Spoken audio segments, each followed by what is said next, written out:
What's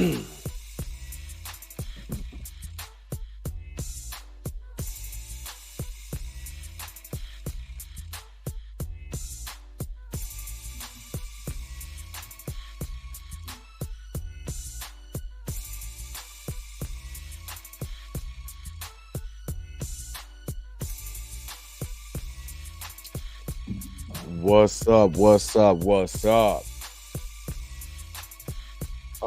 What's going on, everybody? This your man Drake Mac coming to you again with a impromptu. Well, no, it's not impromptu because I scheduled this yesterday, but this is going to be an episode of the Drake Mac Show that is going to discuss some of the things that I didn't get to speak on when I did my live on Jonathan Major's interview from Hulu, because remember, I got shut down, then I got sick, and anytime that now that I put Jonathan Major's name in the OUB2Bs, it has been giving me a limited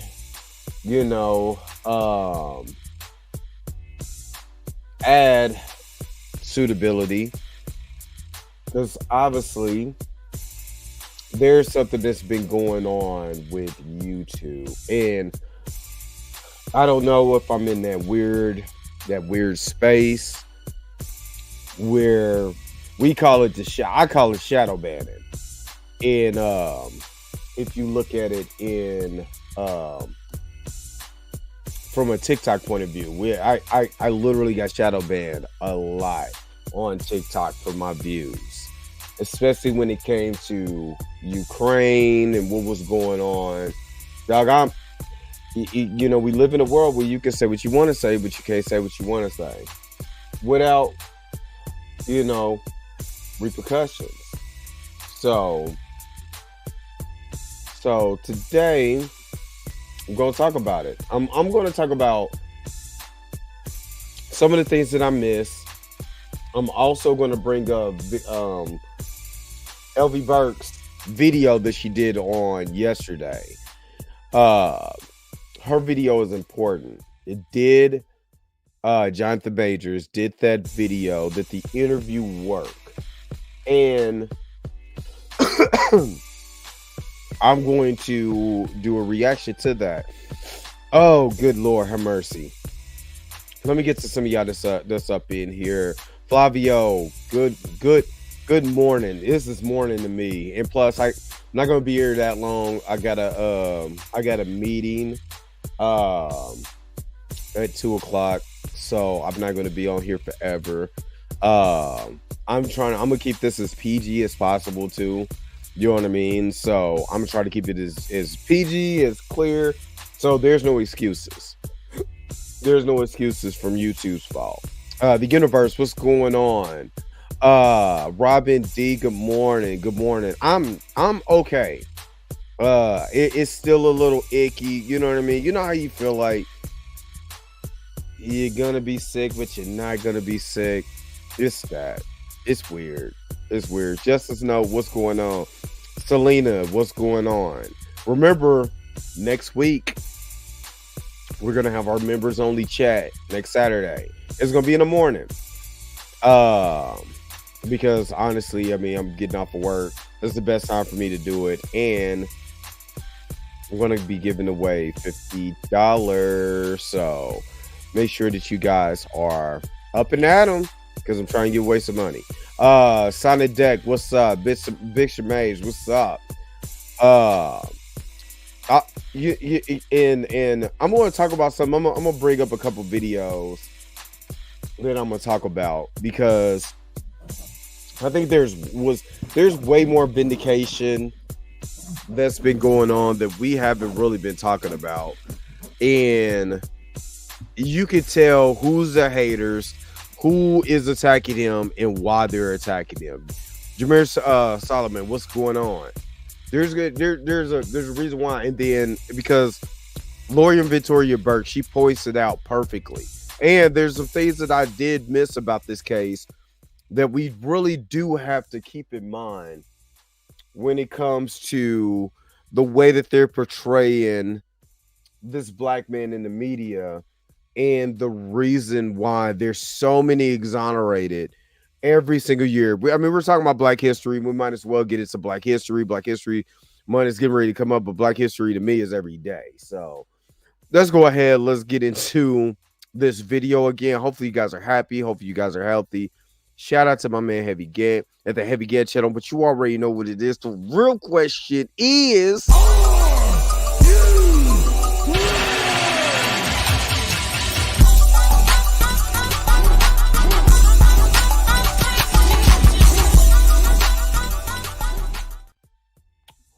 all right, good morning to everybody who's coming in to the stream. I see you. I see you. But I am I am looking for particular I'm looking for particular videos, and I'll actually 1 minute. I want to play this video from I'm gonna play a portion of this video from Tyrone Magnum before I go forward.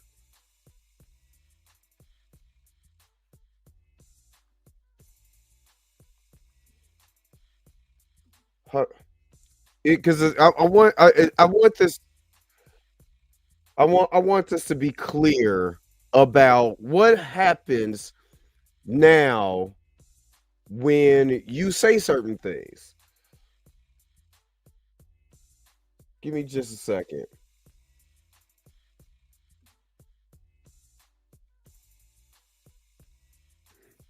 Now, Tyrone Madness is a what's going on? Let me see what's going on. Roberta Bundle, is it Bonzi? Good morning, good morning, good morning. Ada, good morning, good morning. Derek, man, yeah, it's top of the morning. Thank you so very much. You didn't even have to do that, Derek. With the $10 super chat, top of the morning to you.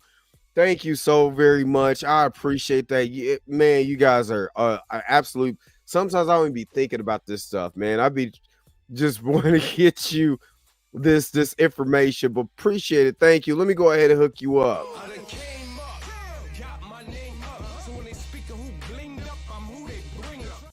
Thank you so very much for that. And Roberta, thank you for being a new channel member. So, of course, being a part of the crew on next Saturday, we are going to do a members only chat where I'm going to cash app somebody that's in the group $50. So thank you so very much.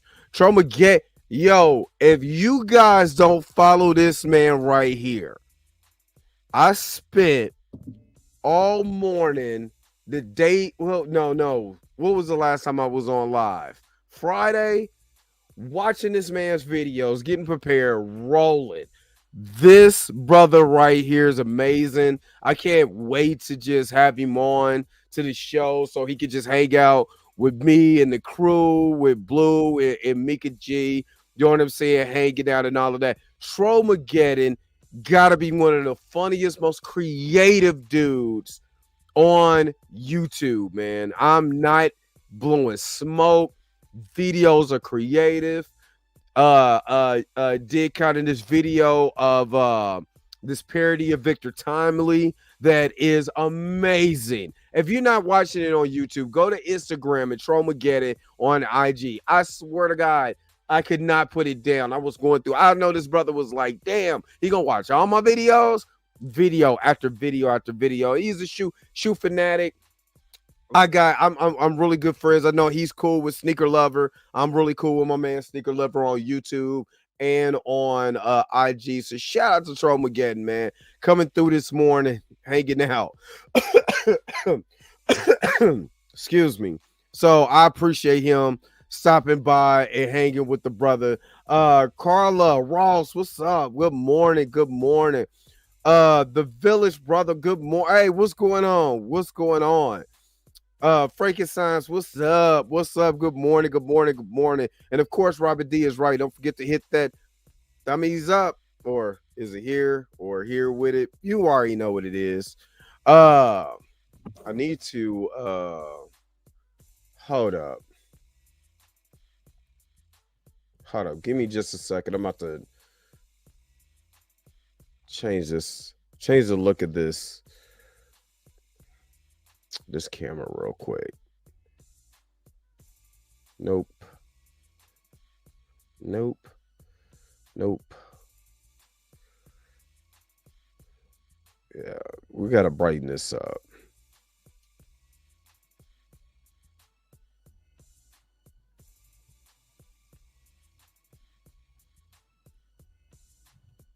There we go. Had to brighten that look up. There we go. So yeah, shout out to Trollmageddon, man. Shout out to Trollmageddon in the house. Blue. Again, I'm still fighting over the Kizzo. So, what's going on? But let me invite Roberta into the house. Thank you so very much for being a part of the crew. Thank you so very much. People call me the fundraiser. They call me that because that's what I do. I raise funds. That's my dude, the fundraiser. Appreciate being part of the crew because somebody's gonna get their funds raised on next Saturday. My man Blue is in the house. Junior Network, man. Well, y'all be, man. I appreciate you. I appreciate you. Thank you so very much, Junior Network, with the $9.99 super chat, man. Early in the morning, man. Thank you so very much. Let me go ahead and give you this one. And it's on. Well, I'm appreciative of everything you guys do, man. Thank you.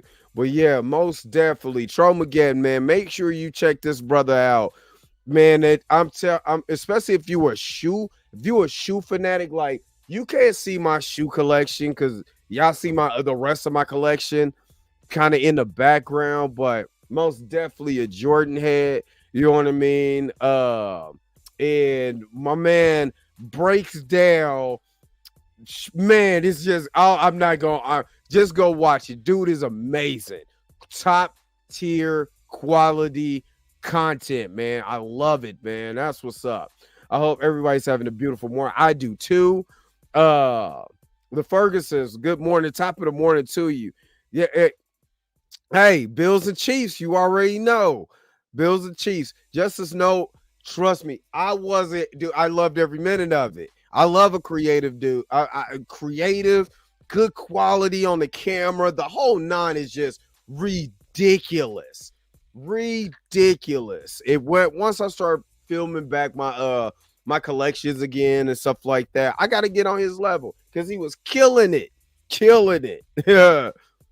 But yeah, man, it's awesome stuff, man. Awesome stuff. All right, let me kick this off with the good brother, Torin Reloaded. What's up, Torin?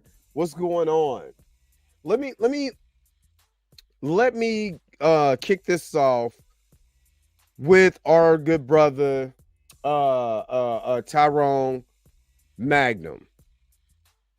Every time I say Tyrone Magnum's name, he reminds me of the 80s wrestler, and it's not Magnum T.I. or Magnum T.A.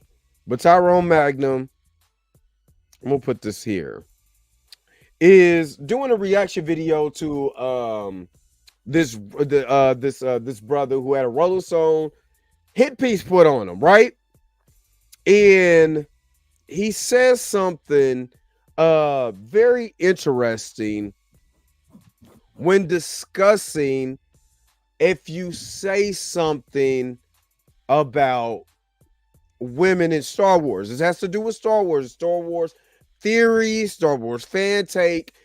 There's always going to be theories, fan takes, all of that stuff that goes along with Star Wars. It is what it is. Chillmonger, Back of the Bus, they're really big Star Wars fans. Hey, my brother just he and his Afro Man stage, I guess. I don't know. I mean, the brother got a hair. I got a haircut.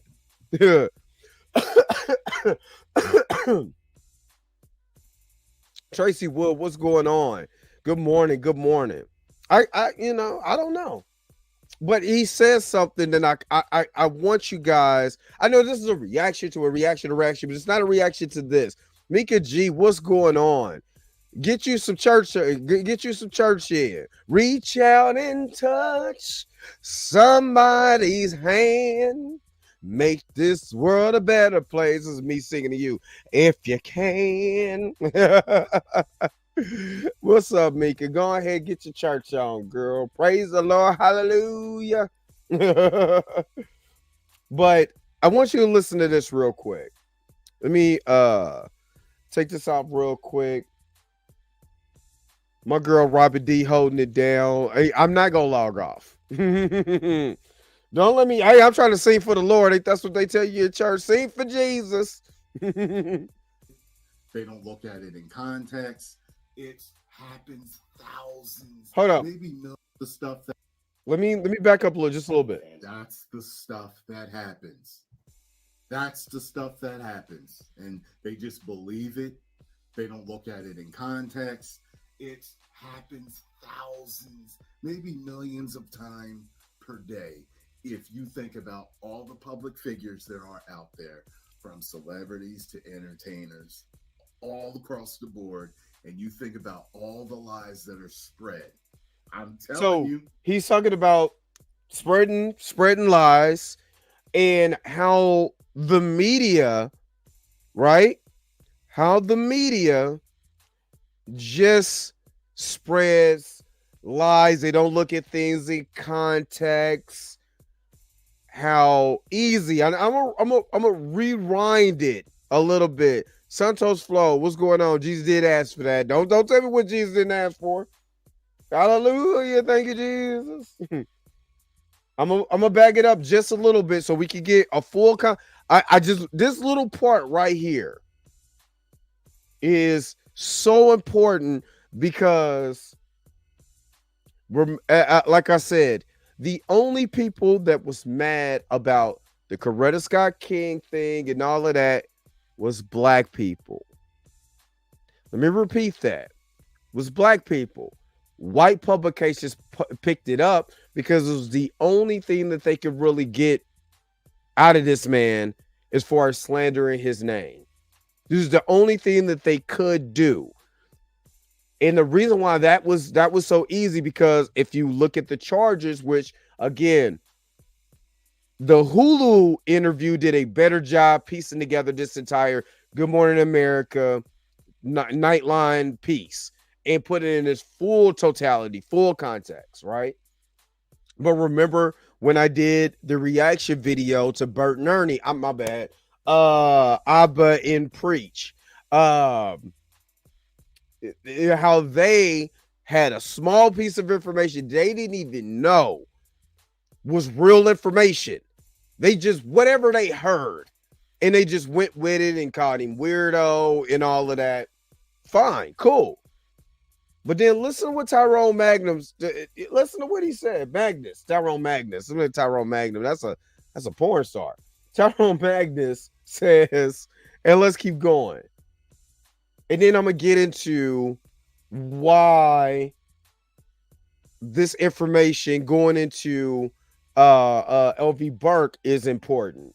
And then we're going to finish up with the actual video. I'm going to replay that too. Fans of Star Wars on his platform by having a psychologist on there saying it's for boys. I was so shocked. Who knew he was a piece of shit? Oh, me. I did. And most other sane fans. That's the stuff that happens. That's the stuff that happens. And they just believe it. They don't look at it in context. It happens thousands, maybe millions of times. Now, didn't we say, you're right, Tyrone Magnus about being his black brother. He's stupid. But isn't this the same thing that we said when it came to the text messages from that came out during trial? It's out of context. We don't have the full information, and everybody went with it. When we had the context of the Coretta Scott King thing, my girl Danny came out and told y'all this is not in full context. There are some things missing. We don't know exactly how he said it and why he said it this way, but everybody went with it, including black people. And it's funny that this piece of information, which is Rolling Stones, NBC writes a hit piece about me, I've had enough reaction, which is the Star Wars theory. That's the channel, Star Wars Theory. That's what he's talking about. Now, everything is out of context. Everything is, wait a minute.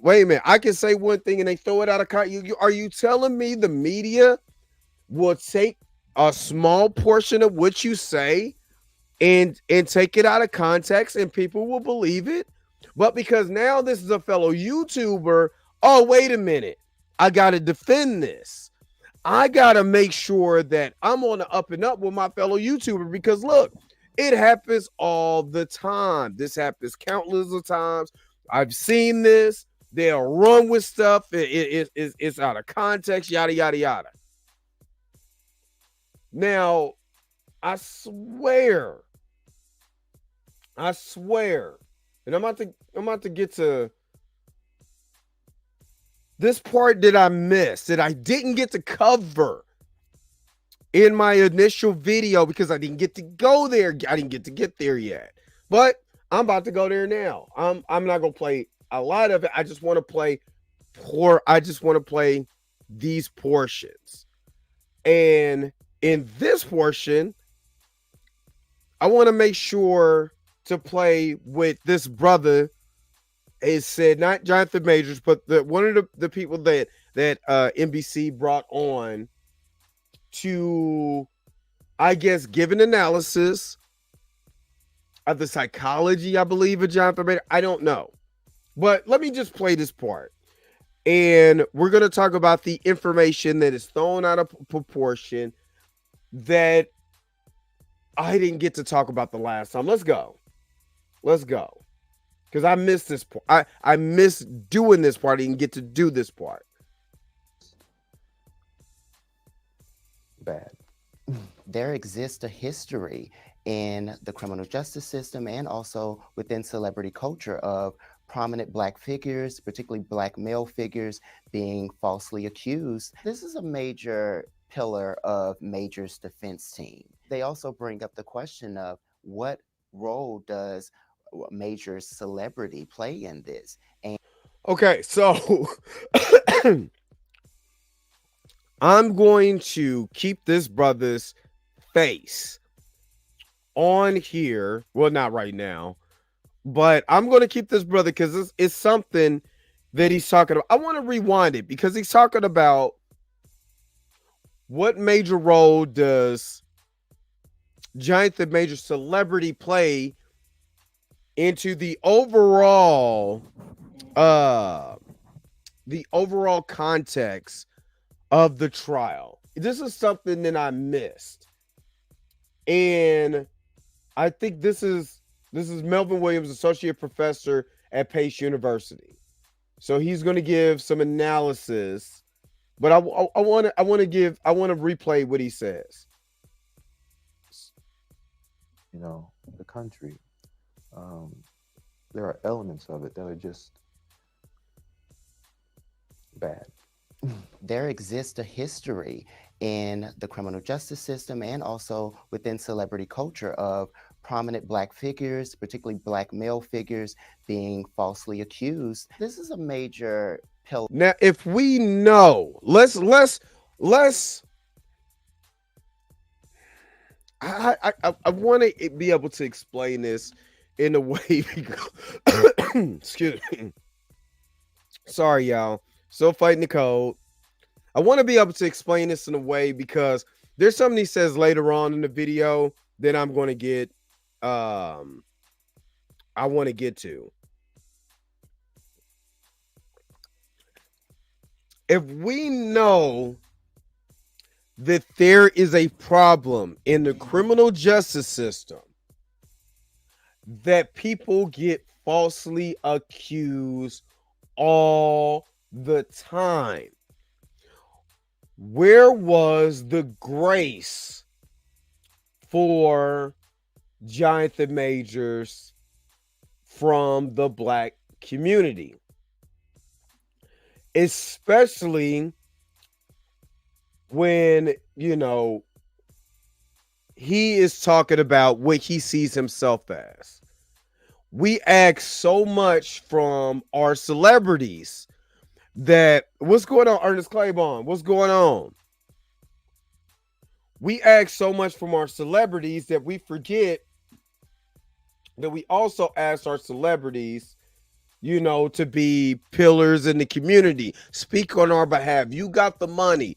Won't you invest in this and revitalize the neighborhood and yada, yada, yada. These are the things that we say to our celebrities, right? These are the things that we say to our celebrities. If we know certain things, then why do we allow the media to continue to run with narratives, and then we turn around like a kid would running with a pair of scissors in the second grade, holding it the wrong way?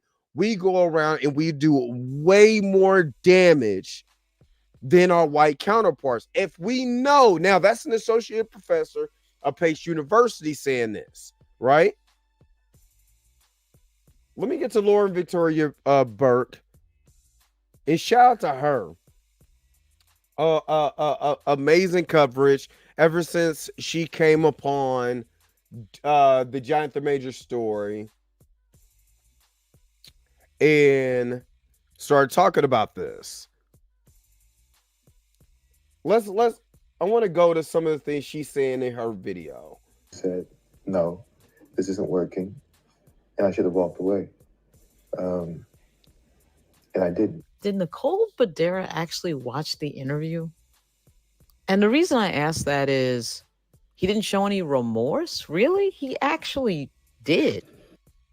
Now, mind you, remember Tyrone was like, these people would get on and just start making up narratives after narratives after narratives. Twitter's the excuse me. Sorry, y'all. Twitter's the easiest place to start spreading misinformation. And the way that they start spreading misinformation is by the headline. Lauren is going to give you some examples, and then we're going to get back to that brother, because there's something that he talks about later on in that interview that gives me pause, because he said something earlier and then turned around and did exactly what the media has done. Then one of the biggest mistakes of my life, I pick her up, I put her back in the car. We're going to discuss here the question of whether or not the interview that John Majors did with GMA actually worked. On the night of March 25th, if you could relive that night. Now, I'm going to just stop it real quick. When she asked the question, did the GMA interview, did the Nightline interview, did the Hulu interview, did it work? Unfortunately, yes, it did. But it worked from all accounts that I've saw. And remember, I mean, I'm going to, higher learning podcasts. And I didn't do a reaction video, and I might pull up their video. Because, again, if we know that there's a history of Black people being falsely accused in this country, there's a whole exoneration program where Black men, a lot of it is Black men, spending years in the penitentiary for crimes they didn't commit. Why do we, with platforms decide to go on our platforms to talk about this brother that we can clearly, I don't even need my glasses on to see that this brother has been falsely accused. I can see it with both my eyes. The brother has been falsely accused. Yet we're the ones that's continuing to put the dagger into the side. Let me keep going real quick. I wouldn't have picked her up. I wouldn't have picked her up. I wouldn't have put her back in the car. I wouldn't have tried to keep her in the car. I would have gotten out that car and ran. You know, in communication strategy, you do a lot of things and they may or may not actually work. The classic thing that happens in the media, the story structure is really what I want to talk about. Full disclosure, I am a sometimes freelancer for The Guardian. I love The Guardian. I think Guardian is one of the best media platforms in the world. So they're a lot better at focusing on the facts than a lot of the American publications, quite frankly. They do lean left, and you see a little of that in this story. You'll notice with this story that it is marked analysis. This is, to me, and I'm glad that Lauren brings this up. And please make sure you go check out her latest video in full context without me stopping, starting anything. Why is this important? Well, when you're reading the Griot, you're reading the Roots, you're reading some of these black publications that had a problem. I didn't see the reaction video, but I can boy, but I can just imagine. But what the problem here is, the average person does not read. Let me say this again. The average person doesn't read. So when you're reading a headline, it doesn't say opinion. It doesn't say, or you don't read, it says opinion, analysis, editorial. Normally when you got, you know, if you ever read the paper, what the heck? Why am I fuzzy now? Where am I at? There we go.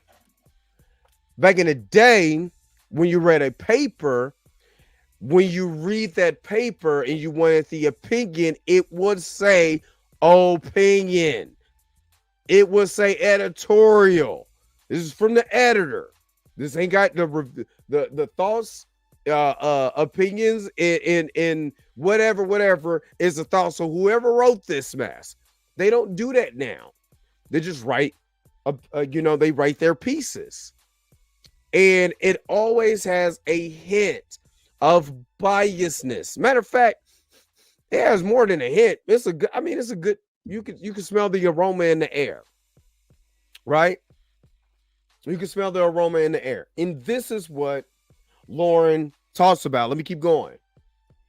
You know, the other sort of way to, do a political narrative in a news story is to mark something op-ed, editorial. This way we say whatever we want. We don't have to have any facts attached to it. There it is. We just say anything. You see this all the time because, quite frankly, opinion writing and strong opinion writing, somebody with a very strong opinion, that gets a lot of traffic, and it doesn't cost anything. Nobody has to make a phone call. Nobody has to conduct an investigation.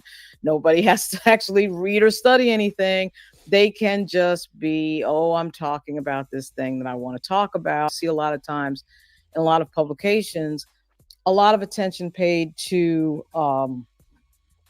this is an opinion, this is an analysis. Well, this particular writer, Andrew Lawrence, actually, if you look him up, he's a guy that focuses on sports. So I thought it was interesting that he was.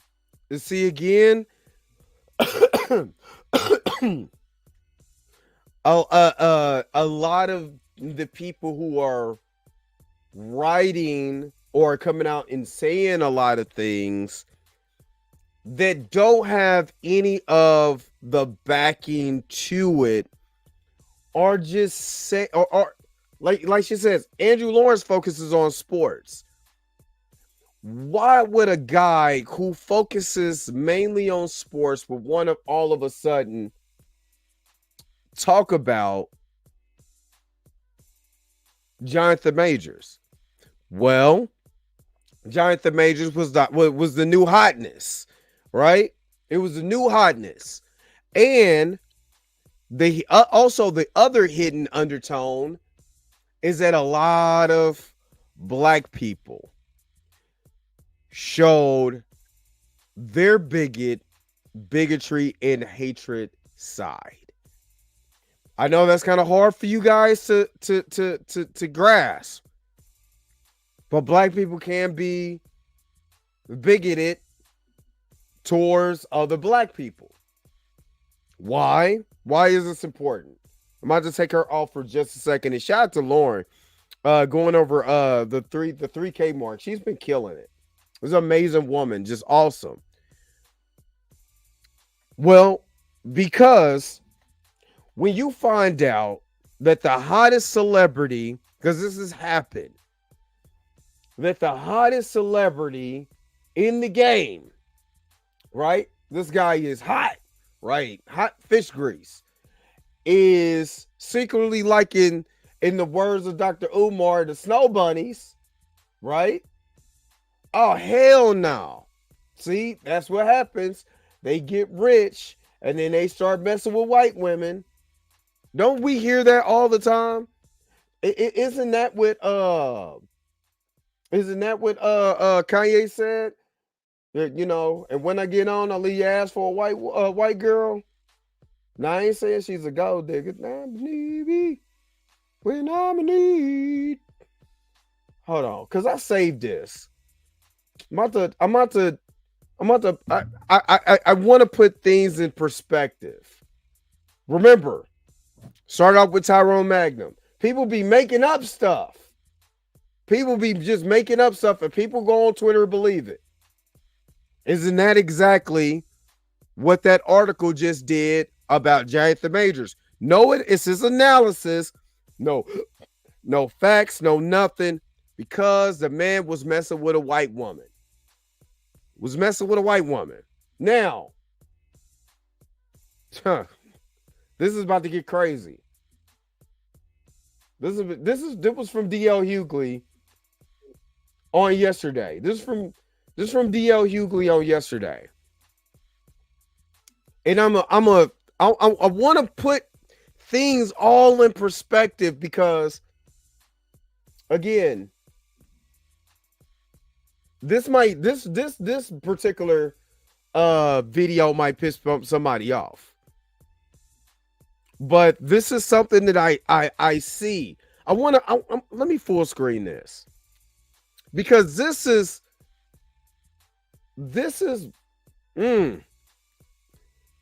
video talks about how our black female officials that's in Congress speaks about how white men are the threat to national security, and that the FBI even said that. This is not something that Dre Mack said or even DL Hughley. No matter what I feel about DL Hughley or whatever, you know, as far as my own personal thoughts, I want to use this because this is going to make a lot of sense. Again, going to make a lot of sense on this front. Jonathan Majors got attacked for being with a white woman. Shouldn't have been messing with this white woman. Coco Brown, that's my mama. I mean, that's my mama. That's my girl. You know what I'm saying? But she had something to say about it. She invoked Jonathan Majors' name in this, had nothing to do with him. But let's keep going. Let me let y'all listen to this and tell me if you could hear this. Tell me if you can hear it. Kamala Harris and that Supreme Court lady. If white men are the greatest threat to America, why do you keep marrying them? Our country should be more fearful Tell me if you can hear that, y'all. of white men across our country, because they are actually causing most of the deaths within this country. What's being labeled as terrorism is almost exclusively coming down to the identity. And it seems as though white men invoking white supremacy and engaging in mass shootings are almost immune from being labeled domestic terrorists in their violence. And realize the biggest terror threat in this country is white men, most of them radicalized right up to the right. There is no vaccine for racism. We have got to do the work. So I just have a question for AOC and Ilhan Omar. Okay, so obviously you could tell where his question was going, right? Now, again, I'm going I'm going in the comment section, right? Now, mind you, only reason why I'm tying this to Jonathan Majors because my girl Coco Brown said, oh Lord, well, if that's the case, why don't we ask brothers why they keep choosing pinky toes after seeing what happened to Jonathan Majors? Now, let's keep it real. Black women don't like it when they see brothers with white women. If social media was the canvas or was the testing grounds for this, pinky toes is nuts. Yeah, I think pinky toes is nuts. My pinky toe black as hell. So, but if we use the comment section as a social experiment, let's see what people have to say. Because Coco Brown said, well, why they keep well, you see what happened to Jonathan Majors. Why y'all keep fooling with them? But wasn't that the case? It's just pink toes, not pinky toes. Yeah. Hilarious. But wasn't that the case? Wasn't that the case that the reason why Jonathan Majors went through what he went through because he was messing with white women? If he wasn't messing with white women. You see, brothers always messing with them white women. But let's see what they say about these prominent black women that's in Congress. Let's see what they say about them messing with marrying white men, even though they keep saying that the biggest threat to American society is white men. Let's just read some of the comments. White men are the biggest threat to America because white supremacy gives them impunity, not because they're white. Oh, okay. Let's see. I just want to read the comment section. Let's see if anybody talks about these sisters messing with white men. Let me see if there's the same vitriol that Jonathan Majors got besides what Coco Brown said. And it's not really vitriol. She just asked her, she posed a question, right? I don't know, man. Just because you love a white person doesn't mean you can't stand against white supremacy. I'm sure their partners aren't the white men that America should be concerned about. Let us use common sense and understand that people in power who hate people of color want them to not succeed. Loving a white person doesn't mean you can't be against white supremacy. You got to be intelligent and emotionally intelligent to understand love. Understand love and politics are two different things, geniuses. You know what? They're right, right? They're right, right?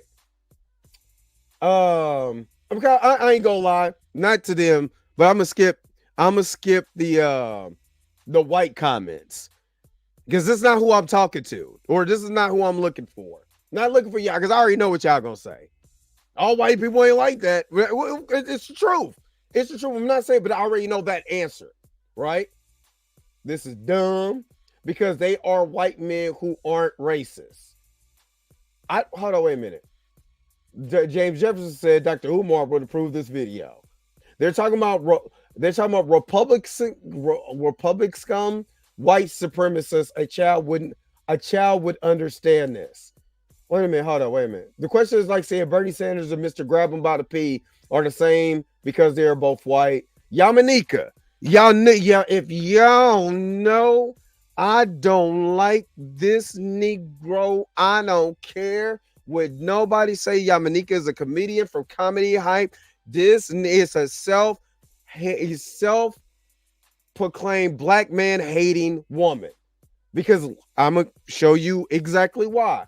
Asking black women who are a part of a community of black men who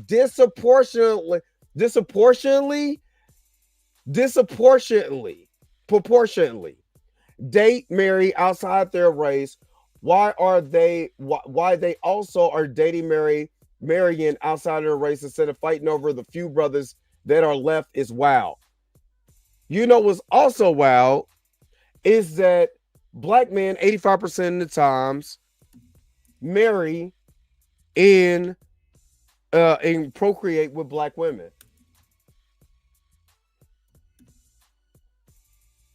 And because she does not like the Negroes that she fool with or whatever, she comes off and she says this mess all the time.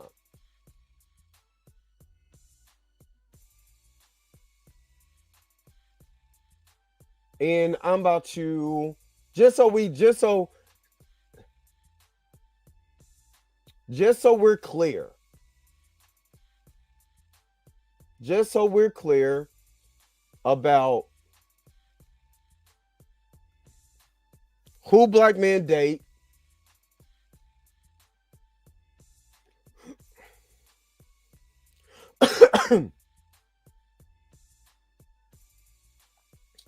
according to the 2020 census, 85% have a black wife. Only 8% of black men, or this is 2021. So it's still, you know what I mean, we still got some time. But only 8% marry a white woman. 4% date Hispanic, and 3 is other, whatever other means. But only 8%. 85% still have a black wife. So when you have someone who makes a claim as outrageous as saying who disproportionately date and marry outside their race is the problem with black America when you are talking black men dating outside their race versus versus black women who date outside their race. Again, does this post somehow suggest that marrying a white person hinders one's ability to recognize white supremacy or understand the impact of racism on our judicial system? Wait a minute. Didn't we just see racism in our judicial system because a black man married a white woman? And I did not see. Hold up. I got to get on camera. Damn this. Let me get back here. Didn't we just see racism in our judicial system when it came to Jonathan Majors? But nobody said anything like this about Jonathan? Did anybody see anything about, the racism, how black men are considered evil and all this other stuff, and how disproportionately black men or get found guilty a lot more of the time when they're innocent, in certain situations, like with Jonathan Majors, especially when it's a white woman calling foul, even though she chased him down the block. Didn't racism play a factor into the impact of that case?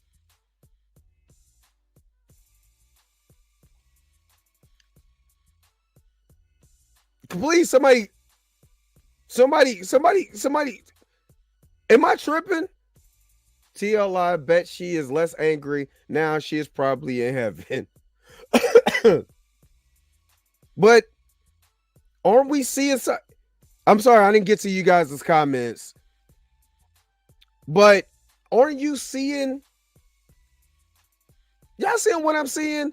There's a lot of excuses in this particular case when a black woman is calling out white supremacy, right? A black woman calling out white supremacy while having a white man. I'm not gonna lie. I ain't gonna lie. That's wild to me. But in the case of John Majors, when he called out the white supremacy, the things that's going on, if it was a white man that was chasing, if it was him chasing a black man, I'm sorry, if it was him chasing Grace Jabari down the street, then there's all these things that could have happened. He could have been shot. He could have been this, that, and the other, right? It's all these caveats that people were dismissing. They dismissed this brother. But then, you have these type of things. Reese Colbert posts, the Real DL, do you understand that by reposting this inflammatory garbage that you're doing the bidding of white supremacists? They understand the number one way to undermine black political power is by driving a wedge on race. Wait a minute. Republicans don't even have to make up a policy argument. They can when they can just convince black people to see elected as not black enough or loyal to black progress. Wait a minute, hold up. It's an interesting point. It's also interesting he uses to justify racism and violence. Truth is truth, regardless who you love. Yes, white men are privileged and they get a pass on a lot of things. Just look up Donald Trump. This person said he has a valid point. Not my man, though. Y'all be safe. We're people. Anthony Hamilton said, well, where do you find these videos? Let me see. Just passing through radicalized is the key. They are referring to a specific type of white man. And the first woman, you have to see the full clip. That's not what she is saying. They cut it. They cut it to fit the narrative. Now it's funny. Again, I'm done with this because I kind of proved my point. I proved my point because everybody and their mama kept saying about Jonathan Majors that he shouldn't even be messing with these white women. None of this. Now, again,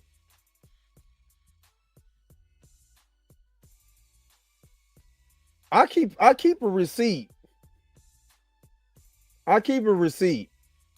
Let's see if the same thing happened with Jonathan Majors.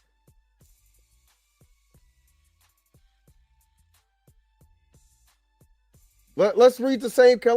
Read the same comments, right? These women who can't use your mom's brush bring y'all down every time, but y'all never learn. Y'all that not y'all counterparts. If he was white, no one would care. Would have swept the center. Okay.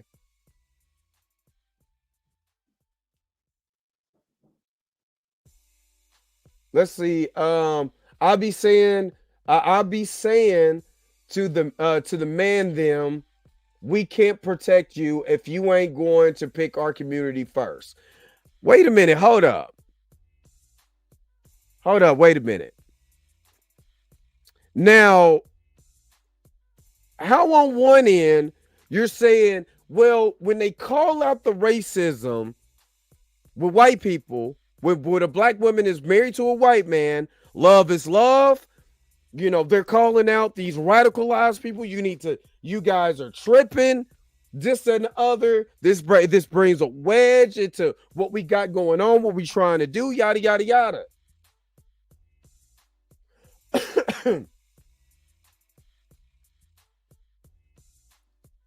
But you read, let me see. We need to learn how to stick together. This might be the biggest fumble in history. Meanwhile, black women can get their what? Well, yep, yeah. She's sorry about that.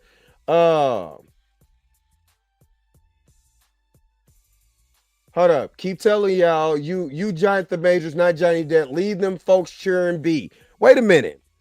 Again, where is the love is love conversation? Did we really expect a different outcome? Threw away his career for a Becky. When would black men learn? Like I said, I keep them CVS receipts.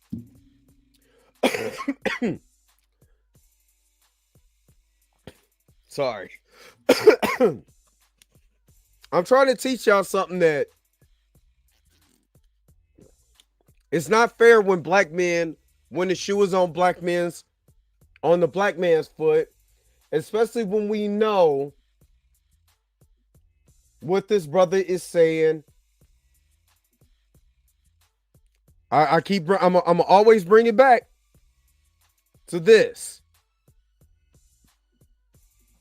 There exists a history in the criminal justice system and also within celebrity culture of prominent black figures, particularly black male figures, being falsely accused. This is a major pillar of Major's defense team. They also bring up the question of what role does Major's celebrity play in this? And is he being penalized more harshly and more public as a result of it?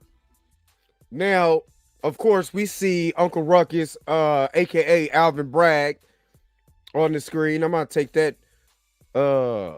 Let's leave him there. Just leave him there for just a minute. Now, again, celebrity status, dated a white woman, attacked by said white woman, right? Caught on camera, did not matter when it came to black people who wanted to run with the narrative that Tyrone Magnum said earlier, that these people will make up stories and the narrative and all of this and all of that. They just make up stuff. But why don't we give that same grace and same outlook to Jonathan Majors? Why didn't he get the benefit of the doubt? Everybody, if we, and again, I'm just using, the El Hughley's post and the Shade Room's post as a measuring stick on how you see how Yamanika attacked black men. They disproportionately dating outside there. I mean, just black men are just hopping on white women like 90 going north. Until you actually look at the statistics. Pushing the narrative. When it comes to black, that's a black woman. There's still black people. You go to the Higher Learning Podcast. The Higher Learning Podcast, when it comes to Jonathan Majors, is calling them crazy and an abuser.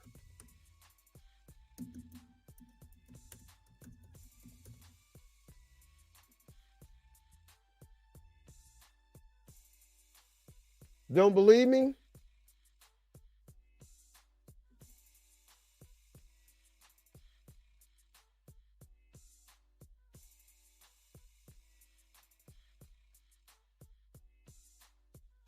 Let me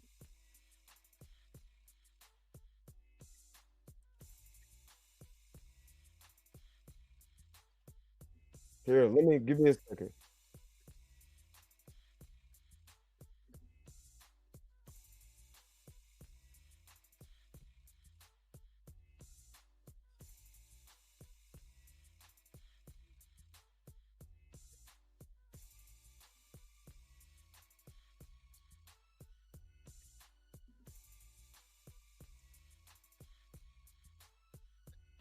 Hold on, give me just a second. Give me just a second.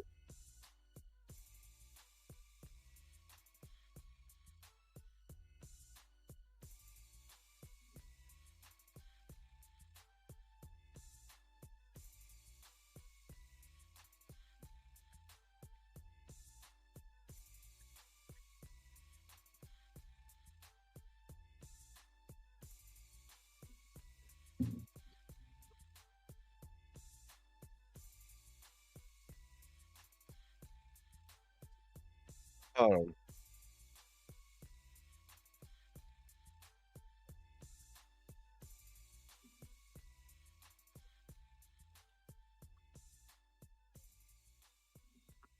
uh,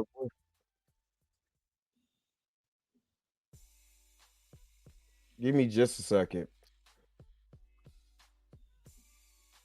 Try to get to this.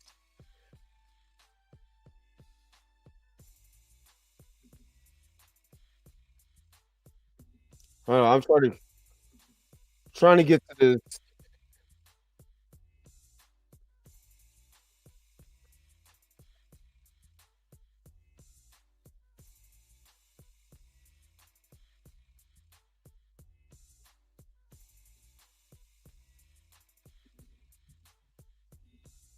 Try to.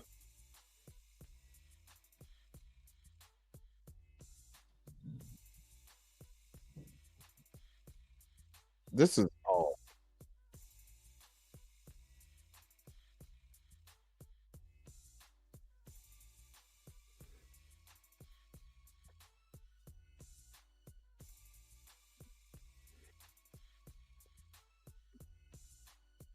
Go into more detail or take responsibility or acknowledge some certain things that people have questions from his people.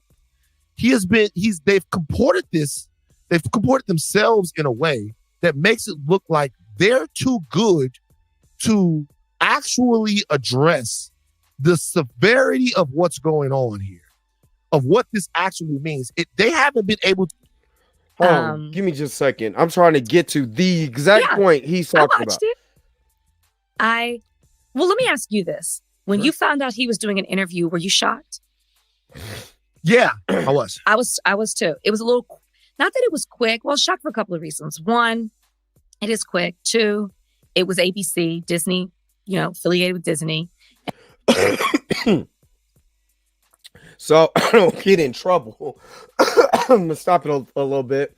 So I'm at the point where they're talking about the Jonathan Majors interview. I should have just looked at the top of the screen and everything. And I did not just now notice that he is part of the Ringer. A lot of stuff makes more sense. Okay, never mind. Let's keep going. And we all know that Marvel dropped him. Not affiliated. They fucking own Disney. Yeah, I mean, Disney owns ABC. Yeah. Owned by Disney. So the fact that Marvel dropped him an hour, if not less, after the verdict came out, it was an interesting choice. But I mean, I guess with one of these, these type of interviews, when is the right time to do it? But I was very curious as to what he had to say, and I don't know. I think, based on what we've said before, and I don't want to say the same things again, I think it makes a lot of sense that he's confused, because I do think the verdict is confusing. I do think it's I'm actually glad that she said that, because again, the original verdict, and I haven't watched this. I haven't watched this at all. But she's absolutely correct. The verdict itself is confusing, and this is why I know that those jurors got placed in a trick bag by Alvin Bragg and the district attorney's office by my hand district attorney. So instead of a lot of our black people talking about this, the criminal justice system, remember, I'm going all the way back. There's a history of false accusations and all of that in America. A history of this. We know this. LV Burke brings it up towards the end of her video when she shows all the brothers who's been in jail who got exonerated after spending years, being accused of crimes they never committed.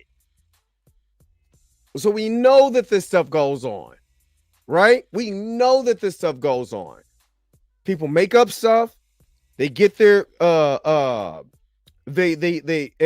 Nat the lawyer did say that, absolutely.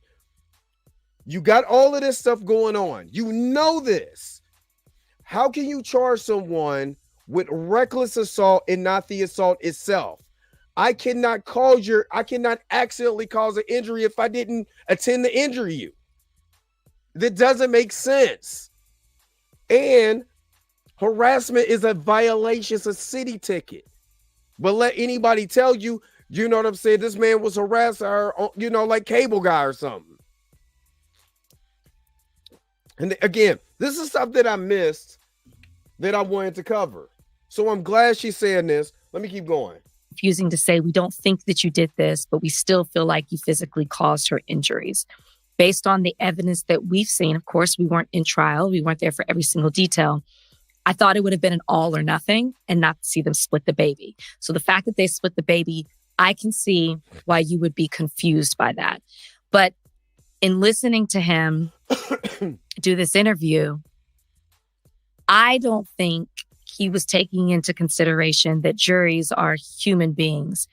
And once a jury saw certain text messages, this is very public as well. Once a jury heard certain recordings by him, they could not separate some of the psychological or emotional things that were happening and some of the evidence that came out from the. And that's the crazy part, that it wasn't evidence. They was using this to slander this man and to be able to tilt the wheel to say that this man is an abuser.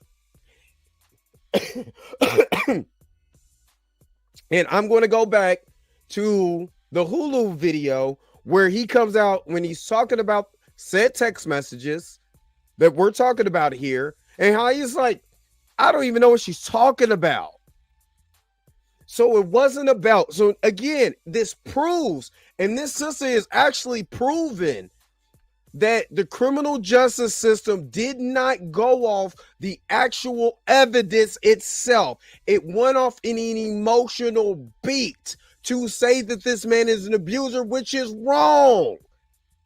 You can't use your emotions and your feelings. I don't get, you're there to see right or wrong, not for your feelings. Isn't that what the judge told the driver when he said, well, I thought, you know, the woman was attacking him and he wasn't doing nothing. Nope, don't use your feelings. Did you see it happen?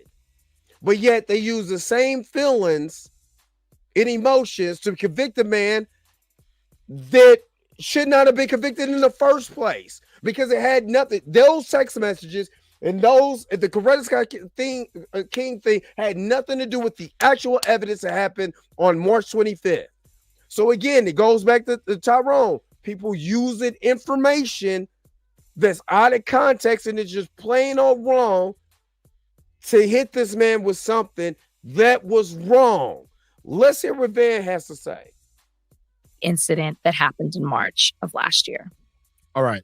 If you didn't think that Jonathan Majors was in any way culpable or had anything to do with or was innocent of what happened between him and Grace Jabari prior to this interview, if you left this interview, I think a lot of people probably think that he did. And let me tell you why. It was completely the wrong way to go. What? It came off wooden, instant. Jesus Christ. Take my glasses off.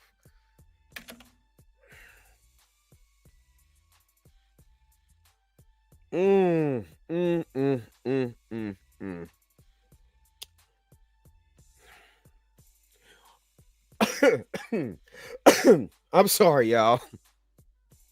I had to stop. It came off wooden.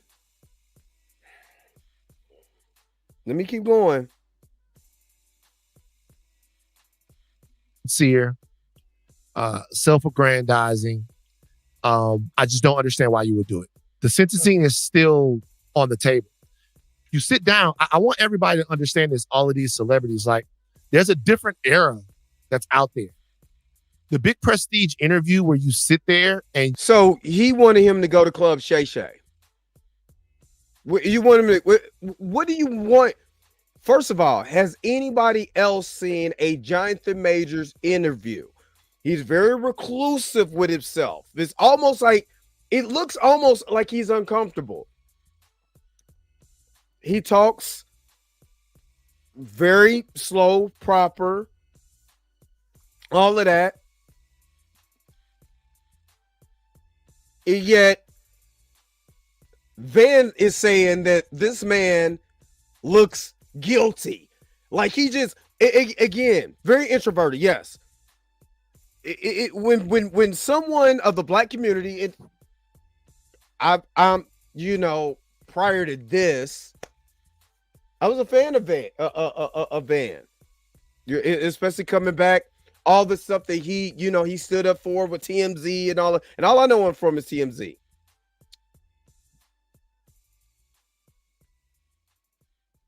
But I'm gonna give you a caveat. I believe Van, when this stuff first came about, that Van actually, I don't know if he's, if a family member or somebody, I would say, Mr. Minutes, according to the definition, I'm a feminist too, but just the definition alone, I'm going to call a duck also. And I'm not going to be afraid to call both sides out. But what's disturbing on this, because I believe he says that, he's had a situation where I guess somebody in his family was abused or whatever. And instead of using facts, common sense, logic, this sounds more emotional. And I'm gonna go back to the point where I know that this is emotional. Why I take my glasses off? Let me go back. Let me. This is telltale sign of somebody being emotional. If you left this interview, I think a lot of people probably think that he did, and let me tell you why. No, they it was don't. Completely the wrong way to go. It came off wooden, insincere, self-aggrandizing. I just don't understand why you would do it. The sentencing is still on the table. You sit down. I want everybody to understand this. All of these celebrities, like, there's a different era that's out there. The big prestige interview where you sit there and you, without any nuance at all, act like you're about to cry and do all this stuff, that's bad. And really, to be honest with you, this kind of reeks of the way that this has been handled from the PR situation since this has come out. I do not think that in this issue, Jonathan Majors looked over and went, that girl took my phone, I'm about to beat the shit out of her. I don't think that he did that. But I do think that this entire thing from his people, they've comported themselves in a way that makes it look like they're too good to actually address the severity of what's going on here. Okay. Of what are you okay, I want to talk about something. All right. So sorry. I don't I was too. It was a little, not that my field pass. Be sure. You're gonna be encouraged. You're gonna want to jump in for him. Okay, I my bad, y'all. I'm trying to. Can't you win a big game? I'm confused. I'm confused on his exhortation, on what he believes, on this. There are 50 plus people, or just some small school no one even knows that they. With him since you've been there? No, but I. Well, here's his way to say. Your reaction to ball right now. Like they have a long form interview. I'm confused. Thank you. Hold up. There are 50 plus people. Okay, where the hell did the damn part where they have a long form interview, like Impact and Nightline? They put it on Hulu, so they do these long form interviews. Ball right now. Thank you. That's how I envision you. Thank you. This is why I needed Texas to win. Okay. Did I miss something? It's the entire thing that happened on Good Morning America this morning. Okay. I missed my part. If you left this interview. Okay. In a way that makes me think that's a nigga that's not and really deal with the issues that are on the table involving a man of his stature and accusations that were this serious. Okay, let me kind of go back. From his people, they've comported themselves in a way that makes it look like they're too good to actually address the severity of what's going on here, of what this actually means. The severity of what? The man being chased down the street by a white woman is not good enough, though, right? The severity of another black man, that this case, and we know it should have never went to the Manhattan's district attorney's office in the first place. This is a lover's quarrel. This should have never went to trial. This shouldn't even never. And Van did not mention that Grace was arrested too for assault. She was arrested. When I'm listening to people, it's kind of like sports analysis. When people bring up LeBron and LeBron and MJ, right? And I'm listening to both sides or whatever. They're talking about stats or they're talking about championships or whatever. It makes sense if it bringing it into context. If you say if this guy is the GOAT because he won, 2 3-peats. Well, yeah, you could make it. Was he the leader of those teams? Yeah. How many points did he average? Oh, he led his team in points and scoring and this. And then, they say, well, LeBron, he leads his stuff in everything. Okay, that's a good argument because at least you're bringing in something tangible and something factual for me to be able to be like, let me think about this. You know what? You're right. Well, what about that dude, Kobe Bryant? Well, he ain't in the conversation. Well, now we can be able to now there's a conversation. This does not seem to me like a conversation between two people where factual documentation is being used to be able to say why Jonathan Majors' interview was good or not. To say the man came off wooden is an opinion. Fine, he has that right to his opinion. To say fake crying and all of that, again, this is Van's opinion. He can say whatever he wants to. He's on his, that doesn't make it right because it's his opinion. Just like my opinion does not make it right. What I am going to do is bring up points in the trial, points that happened March 25th of 2023 that would give pause to saying this man had something. He did something besides being a bad boyfriend, which he said in his interview. He took responsibility and said, I should have let this girl go. I should have never gotten in the car with her. I should have left her where she stood at. I should have left her back in 2022. When I initially did. In November of 2022, he broke up with her. I should have never got back with her. And we all see what happened 5 months later, March 25th happens. So to completely, totally dismiss that part is bias, and you're pointing to a narrative of what feminists do, what the toxic femininity does. When you're saying men are bad, man bad, women good, he needs to do more. What more could have done? Let me keep going. They haven't been able to meet the moment and really deal with the issues that are on the table involving a man of his stature and accusations that were this serious. And as I watched him sitting there, it felt very performed. It felt very choreographed. Why is his eyes that big? Y'all ever know? You know this whole entire thing, his eyes is, look up, that's scary.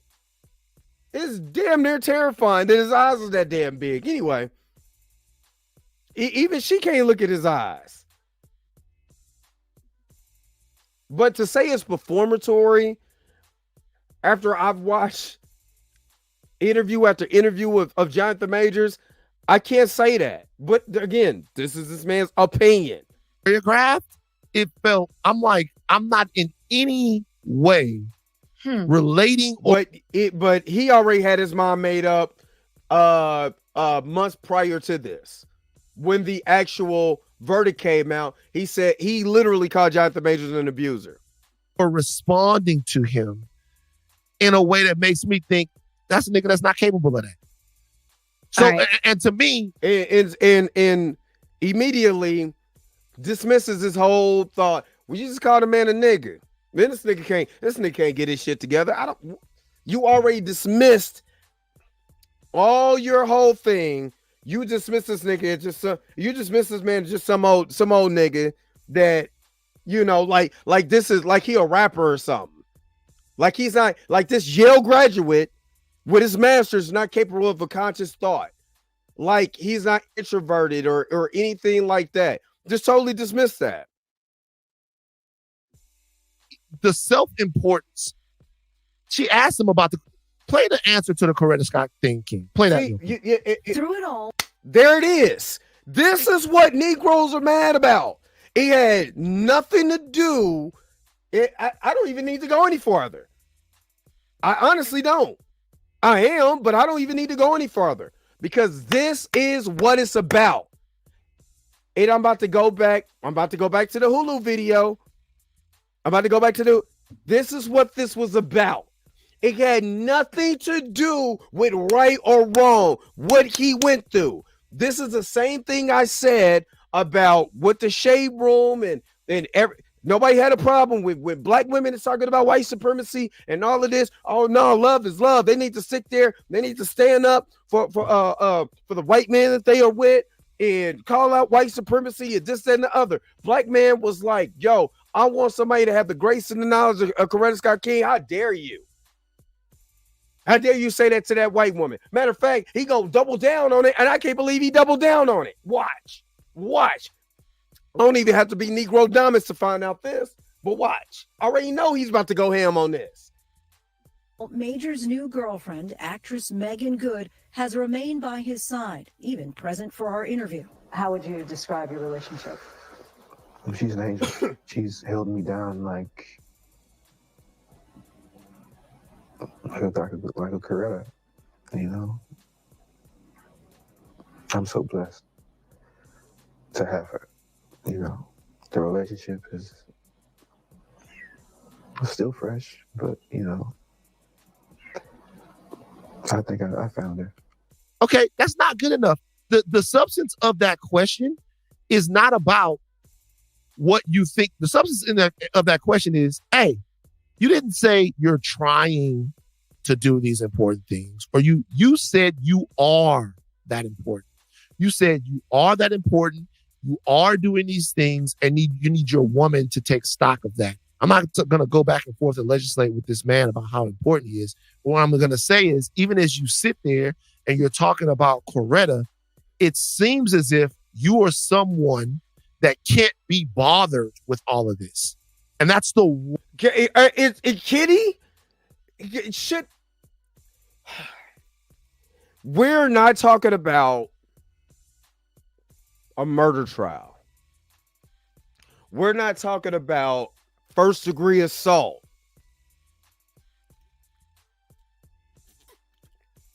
Look at this man's eyeballs. Like I'm tripping, dog. This is scary. We're not talking about those. We're not talking about what happened with Chad Wheeler when he beat up his black girlfriend and nobody has nothing, right? We're talking about a misdemeanor assault case, a reckless, unintentional assault case, and a ticket. This is what we're talking about. And you're trying to make it seem like that our actors, especially the ones that were in the position that Jonathan Majors was. Jonathan Majors come out and say, I played a supervillain. What are we talking about right now with Marvel? Recast T'Challa and how important black characters are and the importance of black heroes and all of this stuff. Seeing black people on film and all of it. That's important because it's the image. You cannot sit up here and say, I'm not going to go back and forth on the importance of, he is that important. Wasn't Chadwick that important to the culture when he played T'Challa in the MCU? He was that important.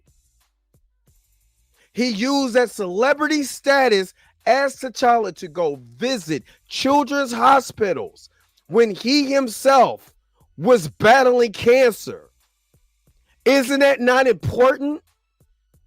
So no telling what Jonathan Majors could have did in his rise as the big bad of the MCU that was cut down. Grace Jabari was a part of it, but District Attorney Alvin Braggs, he's not even talking about that. See, again, District Attorney Alvin Braggs and the DA office, they get no accountability for this bull crap. None whatsoever. They are literally an scapegoat because somebody, because this dude and other black people are mad at Coretta. Let me play a little bit of this because my man's eyes is bugging right now. I mean, he bugging himself, but good God. Wrong way to come off to me. And so I think that this was the wrong forum for him to be interviewed. I think it was the wrong tone for the interview. And I also think do you want him to get if he would have went the route of R. Kelly and would have went super defensive and would have been throwing stuff and whatever and screaming and hollering, then y'all be talking about the man is guilty. Look at him. He look crazy. Like, make it make sense. This does not make sense to me. Like, what you're not explaining what he should have done. Might have been, to me, it might have been the most, in a way, it came off to me like it's some Hollywood bullshit. Okay. So you said when you first started talking that he did this, he was doing all this and he hasn't been sentenced yet. That's a good point. Because the fact that he hasn't been sentenced yet, he was never going to give you what an audience or you yourself or me wanted to get from him. He hasn't been sentenced yet. He has to maintain the exact same presence that he did in trial. I'm not saying he eventually will go into more detail or take responsibility or acknowledge some certain things that people have questions to, but he definitely wasn't going to do that with ABC, because a lot of people think that he chose ABC because he wants his job back, and try to so that there's no hard feelings with Marvel. But he definitely wasn't going to do it before sentencing. And I'll be honest, it's hard for me to watch an actor give an interview in this type of situation and not think that it's performative. I mean, everything we got is exactly what I was expecting to get in this interview. I wasn't expecting to be wild. Okay. So again, my question is, and shout out to, I'm sorry, I missed this a minute ago. Good Lord. Robin D, thank you so very much. She's always blessing me with the $20 Cash App. I'm so sorry because I'm trying to get these points across. I'm going longer than I thought I was going to go, but I'm trying to get these points across. So thank you so very much, Robin, for that. Let me go ahead and hook you up.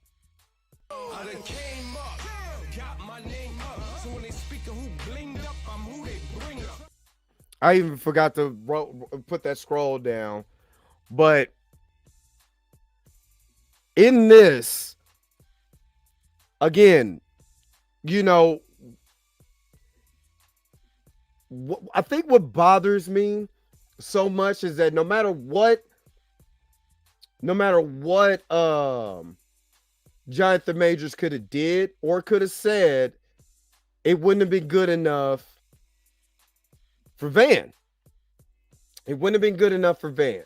But I gotta go back. I gotta go back to something. Let's go back to this brother. And let me start wrapping this thing up.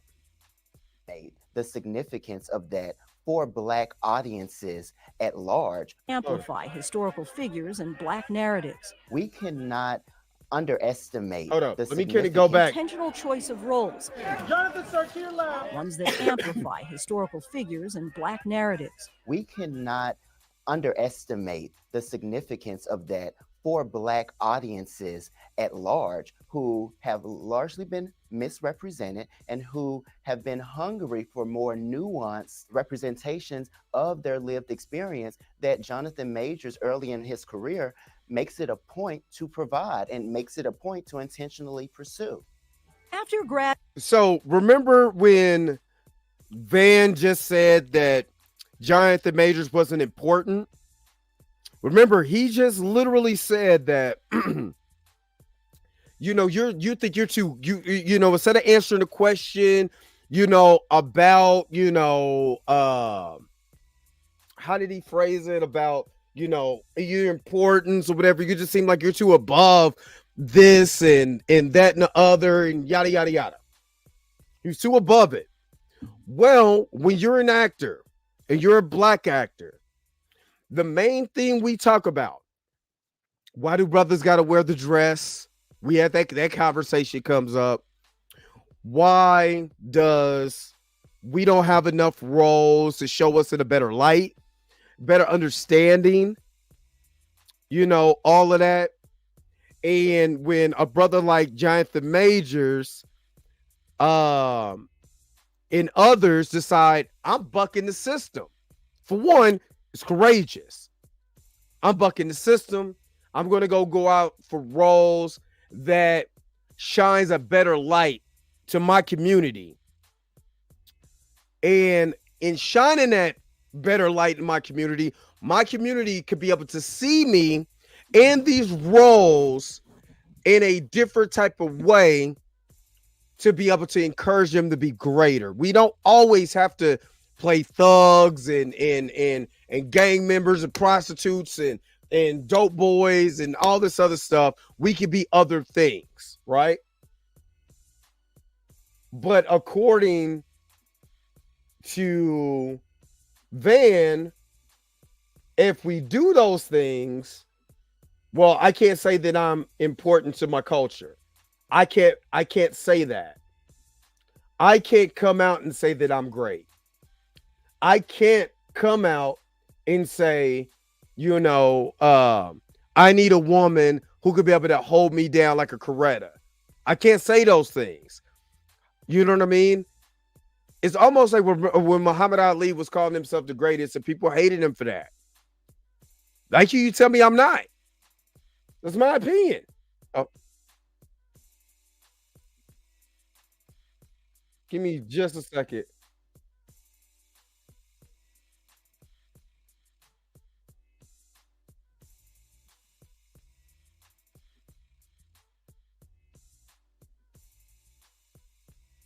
Okay. Let me get to this part because this is something that I didn't get to go over. Listen to what he says and say to yourself, did Van actually say exactly what John did? He actually watch it or was he emotional while watching? Because he's like, man, it's me. Instead of listening and try to get an understanding of Jonathan. So you can be non-biased in your thought process, so you're not leaning, you're not saying, well, just look perform, because you look at like it's almost like he was watching this with his hands on his hips, like, I know this brother ain't being performative. I know he ain't taking responsibility for touching that white woman. I know he better say that he's sorry about touching that white woman. Like, is that what you want him to say? Like, what do you want? Context of the conversation. Oh, wow. I mean, the context of that, yes, first and foremost, I didn't know I was being recorded. And that's extremely, it's embarrassing, I didn't know I was being recorded. I didn't know I was being recorded, for one. So not only Van didn't bring up, oh yeah, get the lights up. So Van didn't even bring up the simple fact is that this man, in the context of what happened with the Coretta thing, he didn't even know he was being recorded. You know what I mean? And we all know the rest of this story. I want to get back to the guy from Pace University, because again, this brother says something I want you guys to understand. I want that. I wanted that. He boldly attempts to manufacture Grace Jabari into He boldly. This is the part I wanted to get to. What I didn't get to. This is what he wanted to get to. He boldly attempts to manufacture. Well, let's see if he's right on this. I'm gonna be fair. You know, I want that. I wanted that. He boldly attempts to manufacture Grace Jabari into a caricature of historic Black women political figures. You see how he said that? He did not. Okay. Let me, from my side, my thought process is, again, I've said it before and I said it again. When he is checking Grace, right? He is saying it in a way where he's saying, you got to make sacrifices for me. That's not a caricature. You're not saying, I need you to be wearing Sunday dresses and I need you to shut up and this and that. He did not say that. He did not say that. All he said was, you know who these women are? And I got a plan and you got to stick to the plan. You're not in the plan. He's checking you because, again, the context was she came home drunk with other people in their house. So he said, I want you to act like you got some sense. Michelle Obama credited wasn't bringing people home while Martin was trying to get ready for what he needed to do. Michelle Obama didn't do that while Martin got stuff going on. I mean, while Barack got something going on, she wasn't just bringing people all in the White House drunk. So that's not a character. He's saying your character has to be better. And this brother is saying literally that's not what it was. But let me let brother cook. He boldly attempts to manufacture Grace Jabari into a caricature of historic Black women political figures. Majors is simply intellectually incongruent with reality in this moment. Incongruent. Hold up. Hey Siri. The definition of incongruent.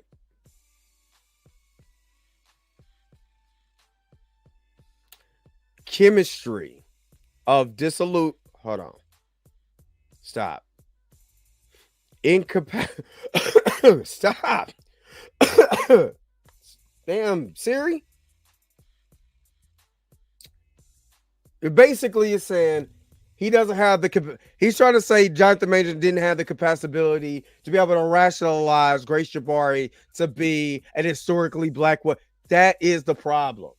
That's why he says it with so much. He doesn't have the capability. Hold up. Women political figures. He's almost damn near. He's damn near flabbergasted. Manufacture Grace Jabari into a caricature of historic Black women political figures. Majors is simply intellectually incongruent with reality in this moment, and it serves. He's intellectually incongruent with reality at this moment. So at this moment, he has the incompatibility to create a compatible partner for that moment. Okay, this is why you got to Google certain things.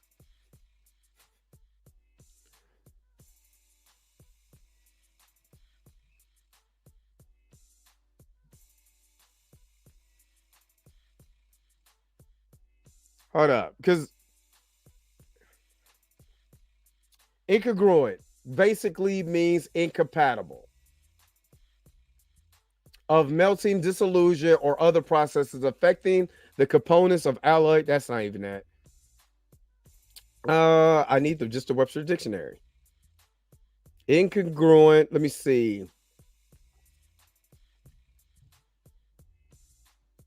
It's a verb. And I'm trying to just break this up because I'm trying to understand what he's saying. I just want to get what he's saying. Is he saying if he doesn't, instead of just saying being disillusioned, it was like maybe this seems incongruent with Alice what is supposed to, which recounts the abuse. It doesn't, what he's saying does not fit what he's actually trying to say.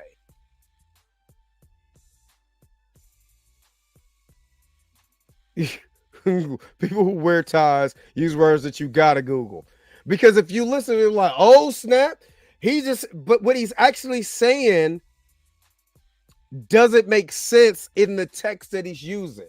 If you're saying that he's trying to create grace into this character or whatever, that he's being disillusioned by creating this drunk woman to be Coretta Scott King, then you got me. But when you use that particular word in saying that, then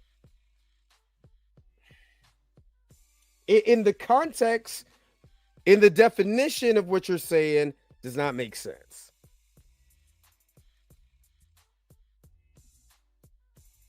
That picture is hilarious.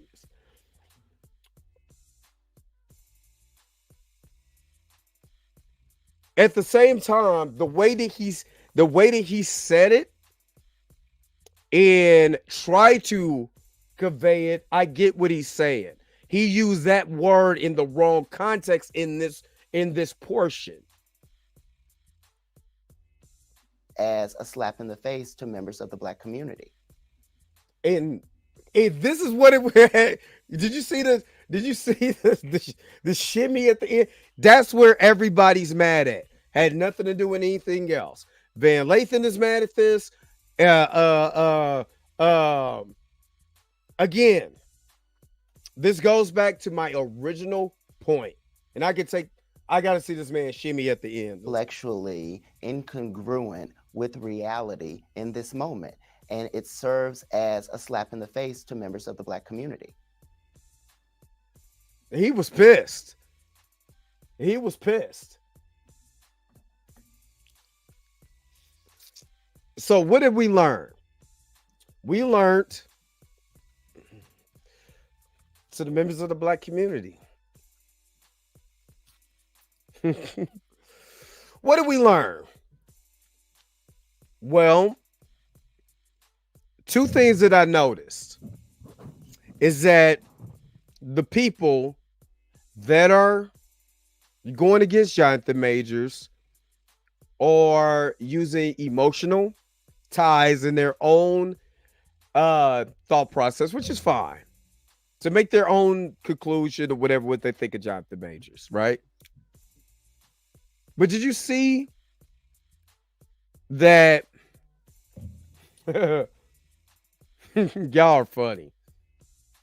But did you notice that none of these people who talked about this said anything as far as criminality? They didn't say anything as far as criminally that this man was innocent or guilty. They didn't bring up that part.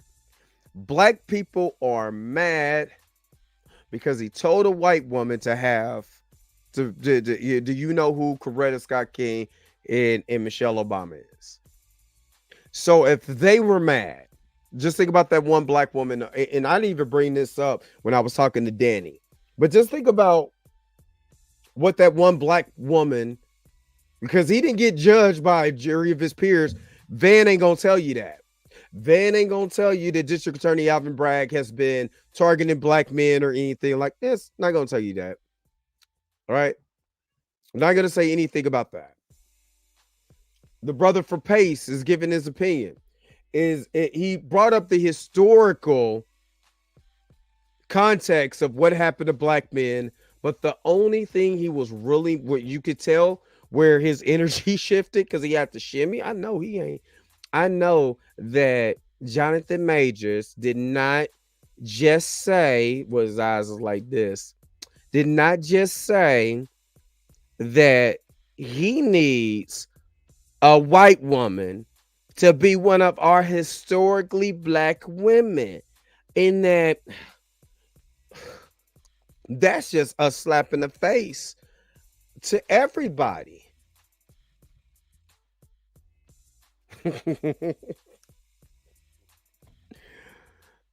My man had 80s gay face. He had 80s, the 80s gay face that Dave Chappelle was talking about is what my man had. Hey, more power to that brother. But your emotional tone shouldn't change, shouldn't be upset at that. That is slap in the face when District Attorney Alvin Bragg's office prosecuting a man over a ticket is not a slap in the face. You see what I mean? You see where our energy is at? You see where our energy is at? That brother had an opportunity to talk about District Attorney Alvin Bragg's office and how historically this has been going on. And during the trial, we found out more about people like Kevin Porter Jr. or Adam Falls, who went through the same type of situation as Jonathan Majors. And look what they did, and how that's a slap in the face to not only the Jonathan Major because it's a celebrity status, but what can happen to the average person in Manhattan if they go through District Attorney Alvin Bragg's office for a misdemeanor. It so happened that they talked to a white woman. What do you think is going to happen with them? Or anything? You see what I mean? No, that's not where we're mad at. We're mad at Coretta. We're mad because he talked to a white woman. And again, I understand. That's just like if you talk to a black but hey, hold on, wait a minute. Hold up. Let me go back to hold up. Wait a minute.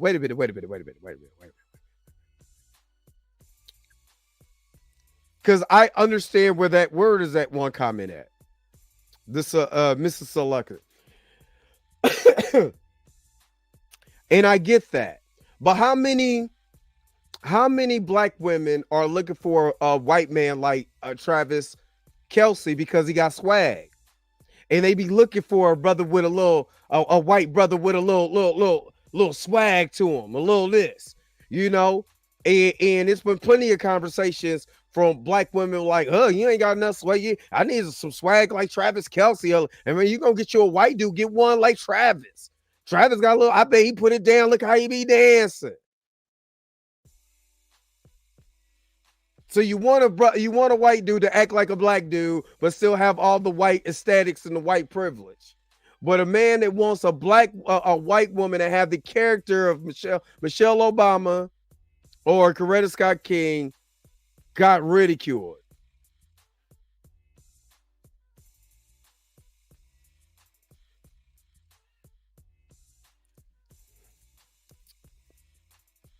I'm sorry.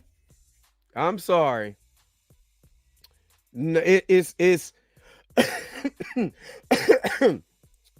but we also be wanting those same people that be inviting that you want to invite to the cookout. You know what I'm saying?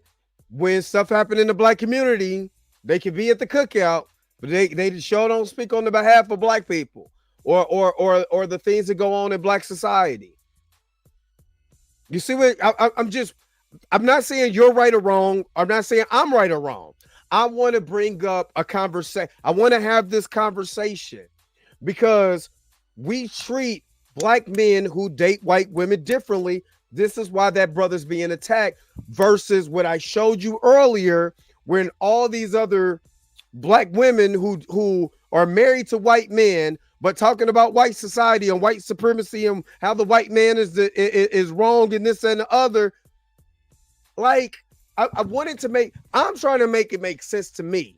That's why I'm having this. I'm not saying right or wrong, good or bad.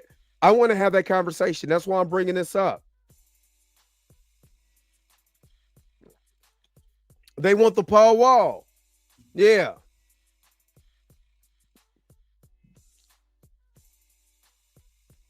And again, I don't have that because I gave that. You know what? Coincidentally, Geronimo Press, the last man standing.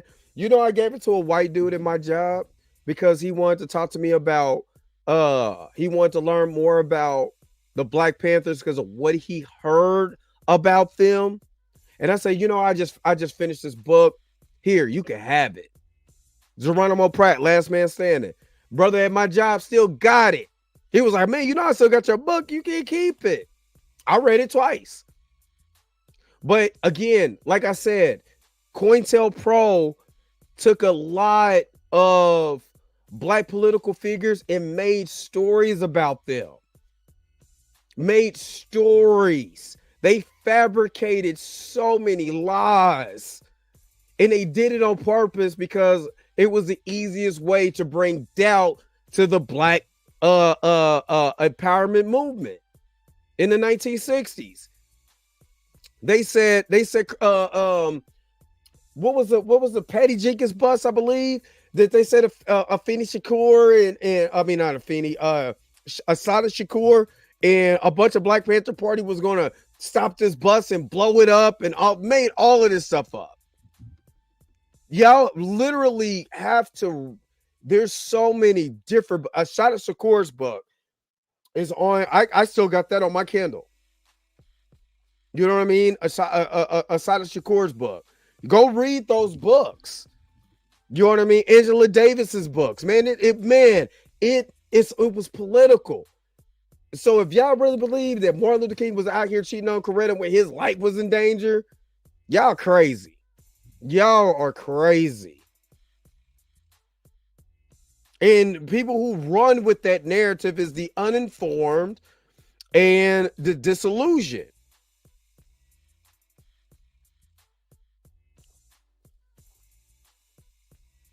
Let me see. What's Assata's book? Yeah. Assata Shakur, Assata, the autobiography. Yeah, there was foreword about Angela Davis. I mean, this is on my. Come on, focus. Okay, but y'all see it. It's not trying to focus.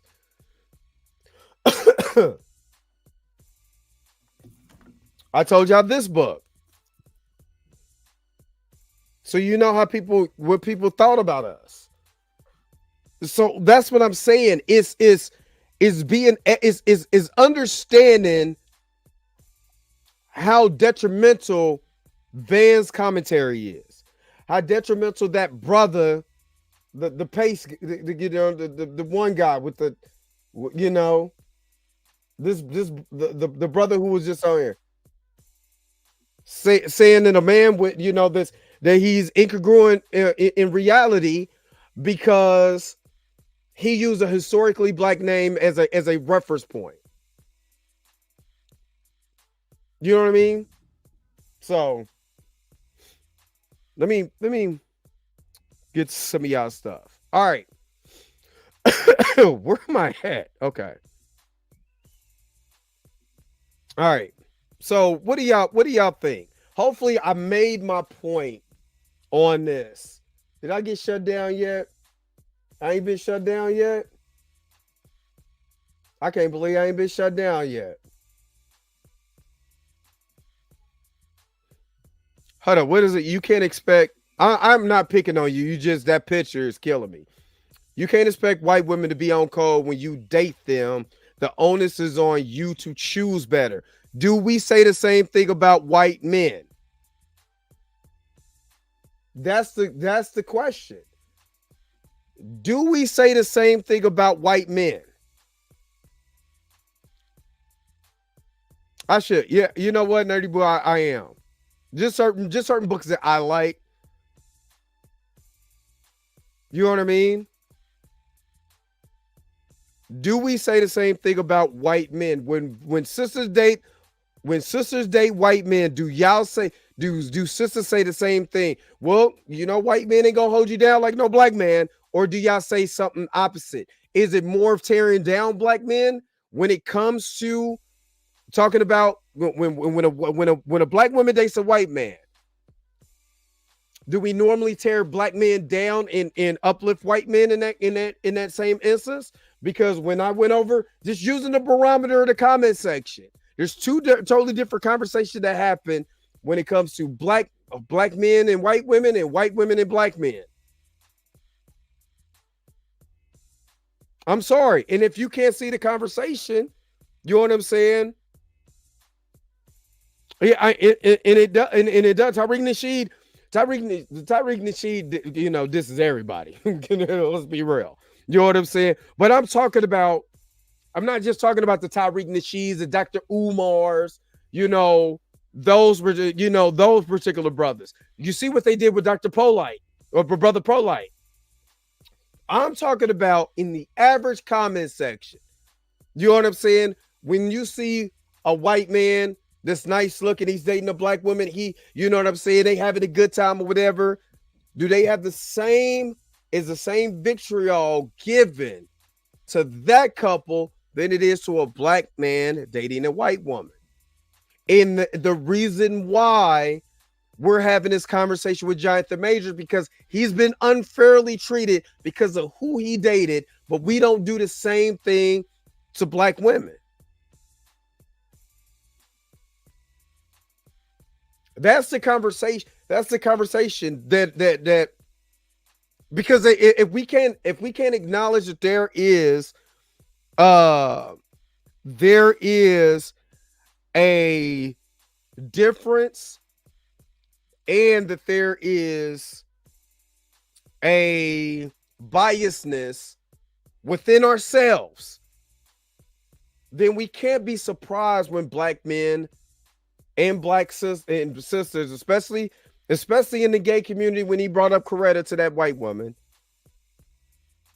Because I went through I mean, because I'm attached to Jonathan Majors' information and stuff like that. Hold on, wait a minute. Did this thing just start over? Oh, okay. I was about to say, what the hell? But yeah, so let me get to some of you guys' comments. Sorry. The swirl community on YouTube is wild. I thought I got shut down for a minute. I was looking at the thing. No, we don't. Okay. Some black women consider white men an upgrade, so they're not going to get the same smoke. You're right. They're celebrating Eve, but me too. I want to keep. I want to be kept, man. I don't care. Like I said, I don't care who you date, but let's not act like there's not any biasness when it comes to our people and who they date. I'm so happy I chose Taryn as my race, since I am 11% Native American and taught that my race was extinct and brought black people to replace native slaves. By the way, white Spanish. Got you. I do think white women get put on a pedestal by some in our community. We can't ignore that may be a trigger, but that's not what Jonathan Majors was doing. That's not who he is. And I have seen, especially by I've seen this with more of sports figures more than anything, uplifting white women over black women. I've seen that a lot with, it may be because I cover sport. I mean, I'm always, watching football, basketball, whatever. I've seen that a lot. Or, uplifting light-skinned women and down in dark-skinned women. I see that a lot. Double Sanders. White Spanish people do the same in Latin America. When I lived in Houston, I seen that a lot. Oh, Jesus. And I hung with a lot of Hondurans. Yeah. It's because they thought I was Honduran, which I'm not going to go there because Chillmonger is going to make fun of me. It's a double standard and an unfair bias. No one wants to talk about gender war that's being pushed on us to divide us. And it's exactly right. And check out Pam Entertainment's talk on that too. She did an excellent job talking about that. What are the percents of black women married to white men? Well, according to blackdemographic.com, I could bring that up and share that tab for you.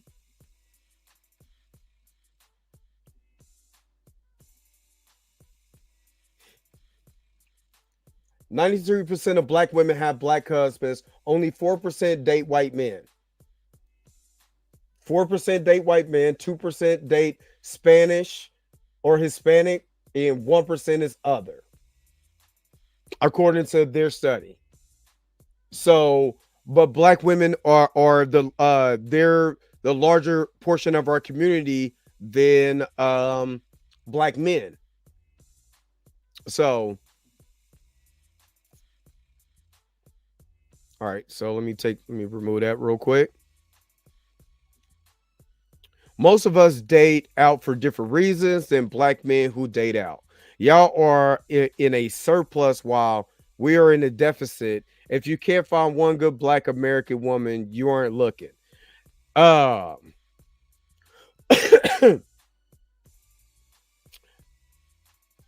There's 7% of us being 13% of the population. Black women are 7% of that population. There's more women in America than there are men.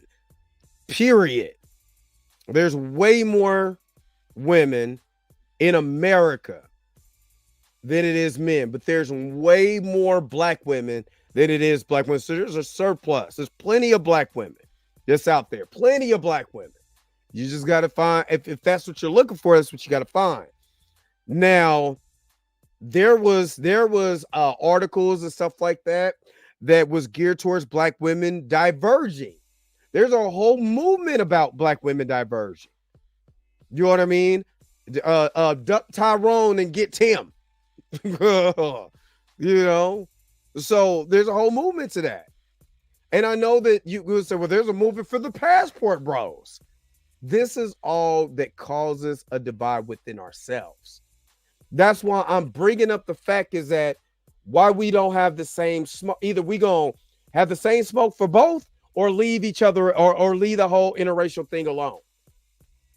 You see what I mean? We can't down black men for dating white women, then uplift black women for dating white men and have every excuse under the sun for them, because it still causes a divide. You know what I mean? It still causes a divide. That's all I'm pointing out. Black Latinos are even worse treated, especially if you're dark. We shouldn't give 50% of our community so much attention.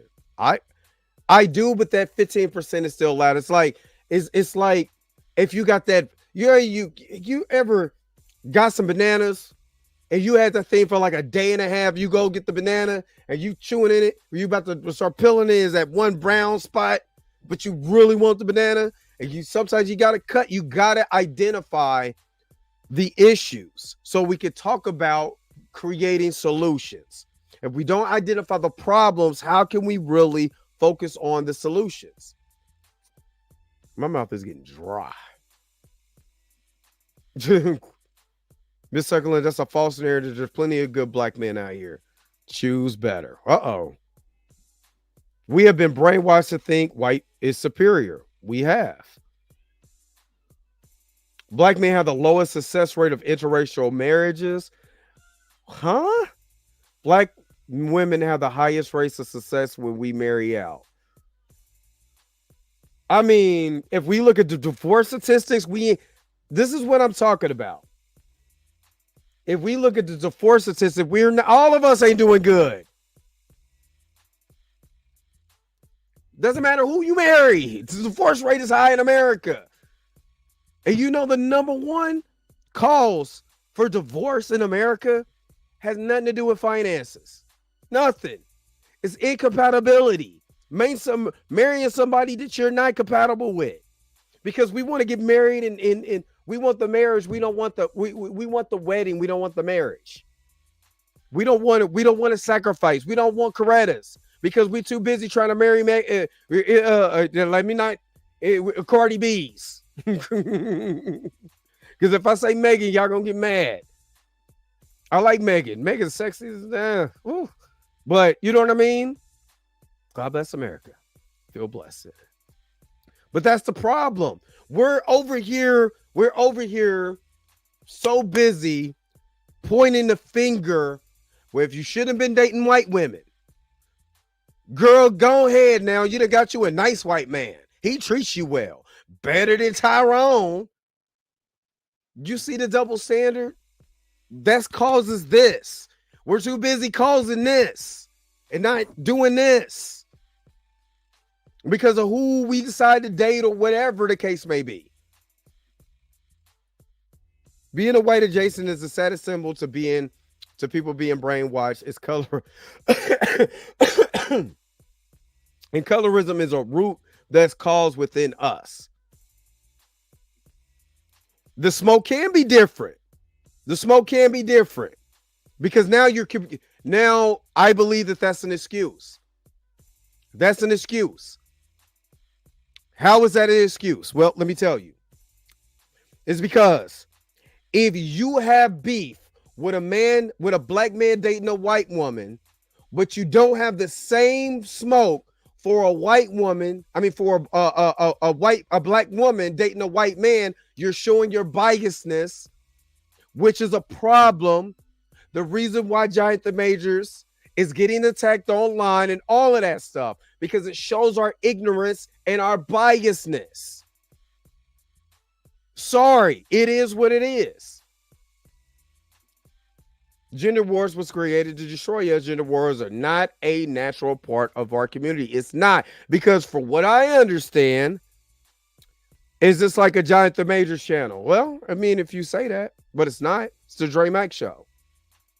And, you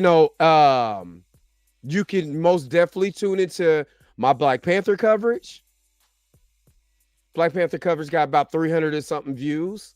When I talk about Black Panther number 8, when I do that video later on tonight, and record it, most definitely support that. But this is the Dre Mack Show, but I'm showing biasness.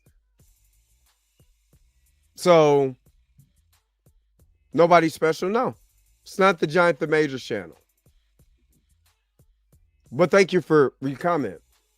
Fire is fire regardless of how it start. I've never seen nobody be like, ooh, that's a different type of fire. Fire is fire.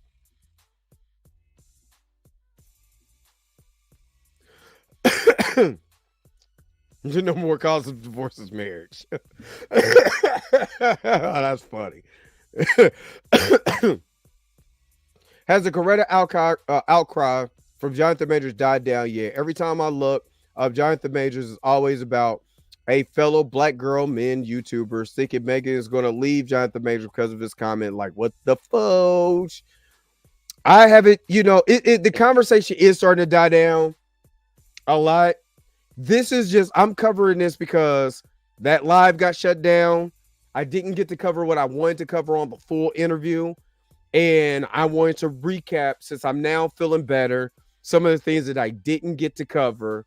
And the unfair coverage of Jonathan Majors. And I've literally proven the unfair biasness throughout this whole conversation.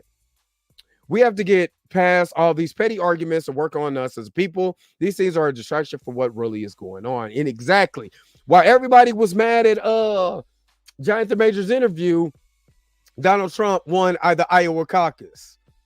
That day of this interview, where people were up in arms about that, and they were talking about Cat Williams, Donald Trump was over there winning the Iowa caucus. Can't make this stuff up. Marriage today is a business transaction. It is. They have nothing else to hold on to, so they brought up the Queen's name. Yep. It went full circle. Wasn't marriage always a business move anyway? In certain countries, yeah. I'm just trying to get you to understand why we don't get smoked like y'all. There will never be enough American black men for black women, especially when black men date out. I literally just show that is a false narrative. Let me bring it up again. What is this? Let me full screen it. Let me take your comment down. 85% have a black wife. What are we talking about? What are we talking about? What are we talking about? Only 8%. Literally, that's just like the conversation is just all black men are just gay. That is not. Gay people, the LGBT community gets 1% of this population. So it's a false narrative, or all black men are in jail. No, it's not. That is a false narrative. Or black men don't have gainful employment. I literally did a whole TikTok about that. Like, yo, what are y'all talking about? Like, what are we talking about? Because what we do is we use these type of things to be able to cause a narrative, to create a narrative to push what we believe. And that's not true. It's not factually true. Matter of fact,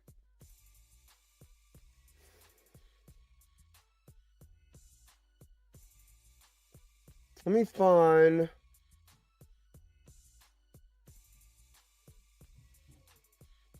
This is why I got kicked off of. This is why I started getting kicked off of TikTok. Where is this? Oh. I just want to prove a point.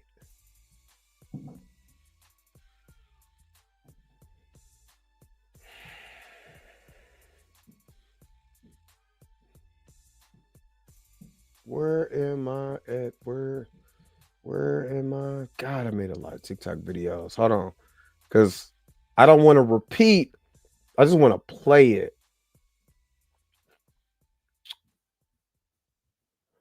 Oh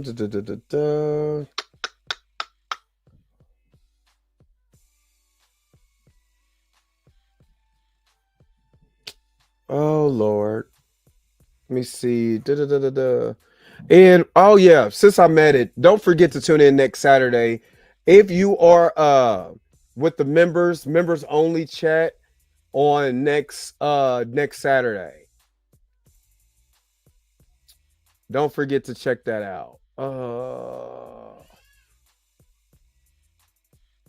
Where, damn it. Where is this video? Give me just a second. Okay, I must have passed it, but still, this is just this is some of the stuff that we it boggles my mind to think that that we don't see like what we do to each other to point a narrative. It's like it's almost like we just stop at one point to be like, yep, you know what? Because it fits the narrative, then, you know, we're good. Where is this at?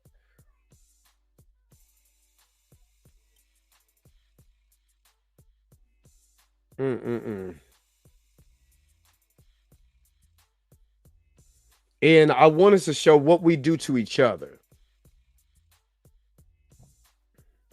Damn it. I'm going to have to check this. Okay, here we are. Here we go. Here we go. Oh, God damn it. Are you serious? This is stupid. This is... Hold up. Let me share.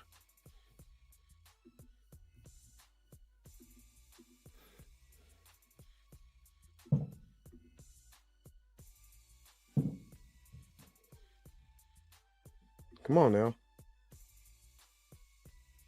Are you serious? Did it really just...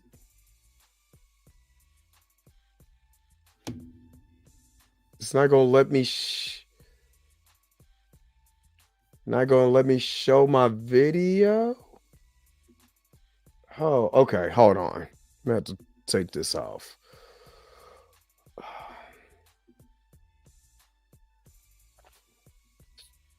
Well, that's weird. Anyway.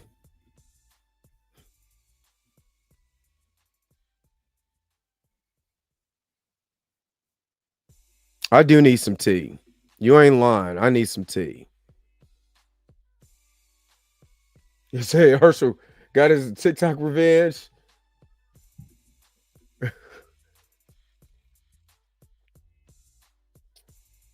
Oh, now we rolling. Okay, now we rolling. Ain't that about a butt?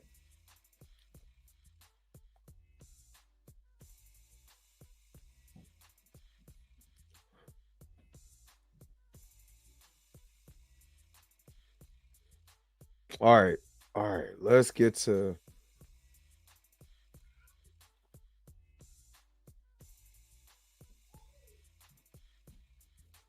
In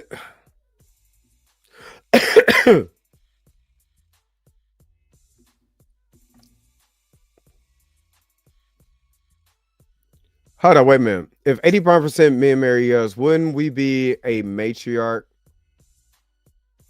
No, we're talking about we know that the black community is raised by more women than it is men. We know that. 71% of black women are single mothers. So if 71% are single mothers, then who is raising the children? Women. That's a matriarchy. I grew up with my grandma. You know what I'm saying? So who raised me?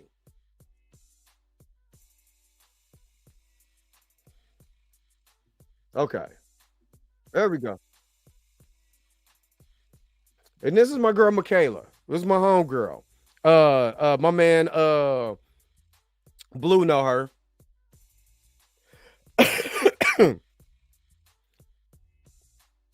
But this is a conversation that she had that I had to go New World Order on her. Let's go. Because what I don't like is for people to point narrative towards black men that are untrue.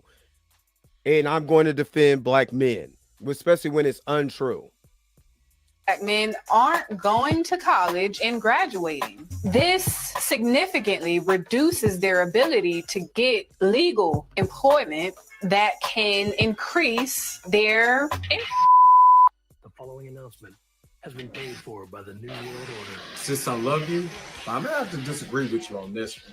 From the graphic you posted from the Institute of Education Sciences, 40% of black graduates graduate within 6 years. 34% of black males, 44% of black females. Across the board, there's always a higher percentage of females that will actually graduate within 6 years than males. According to this chart, 841,000 black men are in prison. 164,400 black men are in prison between the ages of 18 to 24, which is typically the ages that you will see in universities and colleges graduating. According to the population statistics, 21 million black men live in America.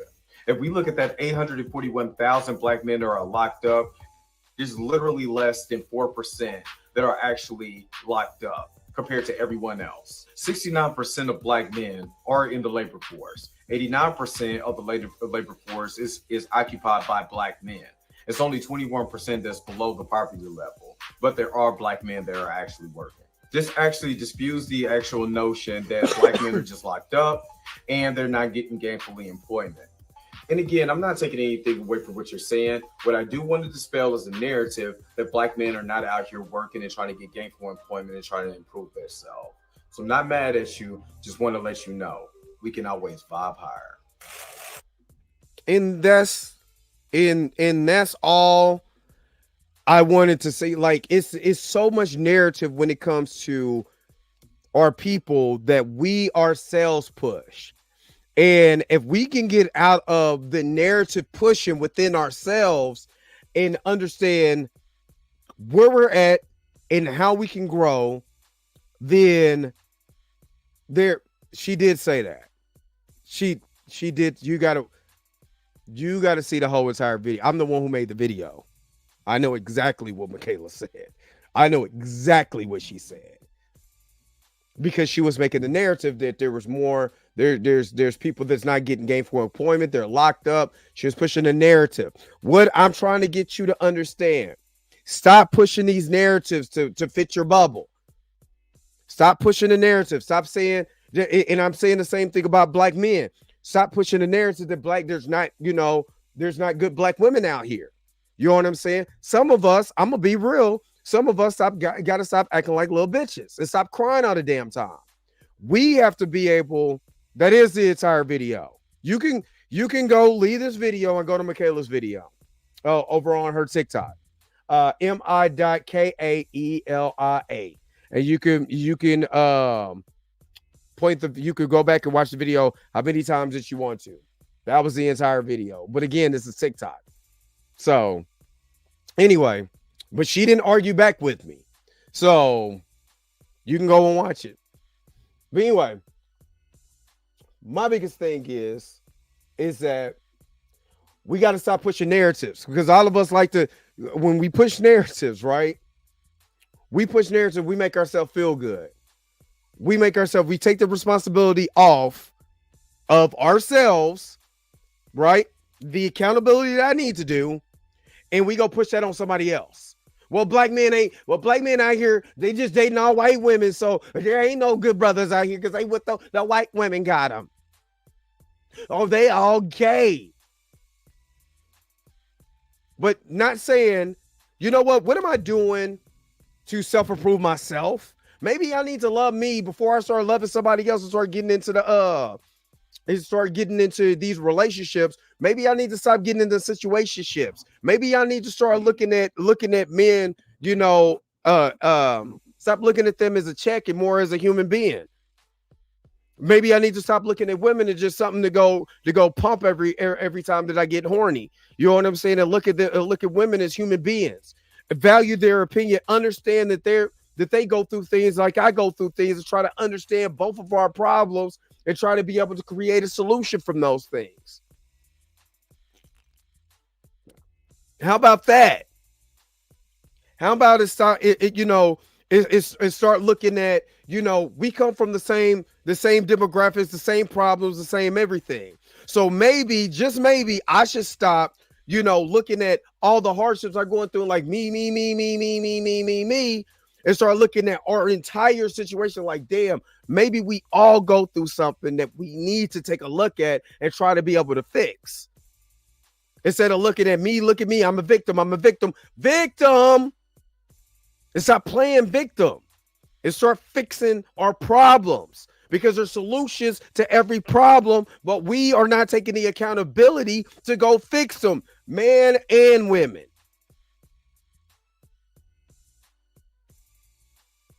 But we're so easy to push these narratives, then go in chat rooms and go online, you know what I'm saying, go on our platforms, and to be able to push said narrative. Now, then you wonder why you're arguing in the comment section. You got to defend your narrative. You know what you're pushing? Ideology. Guess who pushed ideology? No different. What it does, it causes confusion, separation. This is what we're doing. Y'all don't see that. That's why I asked the question a long time ago. Why don't black people black men get the same? I mean, why does black women don't get the same smoke as black men? We're pushing narratives. It's easy to push a narrative. Look, there you go with a white woman again. Thank you, Monco Share. Shire. Monco Shire, thank you so very much for tonight in the $9.99 super chat. Appreciate you. Thank you. Let me go ahead and plug this for you.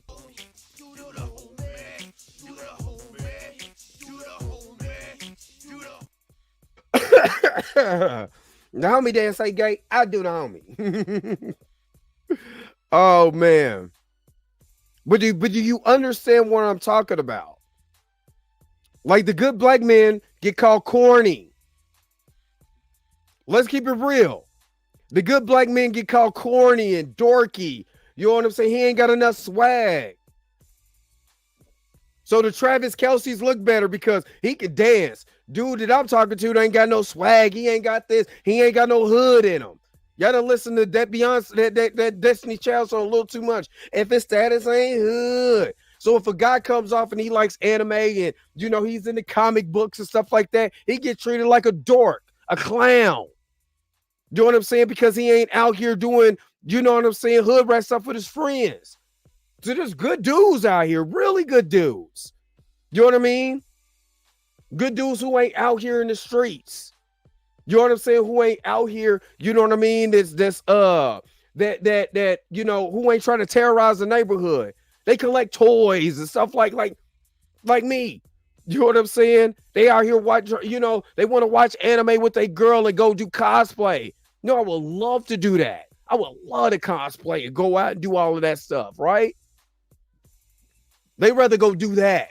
They rather go to a Comic-Con. You know what I'm saying? Take you in and go to explore something, a different culture and a different environment. Get you into the latest comic books and video games and stuff like that. You know what I mean? While also liking some of the stuff that you like so y'all can be able to like these things together.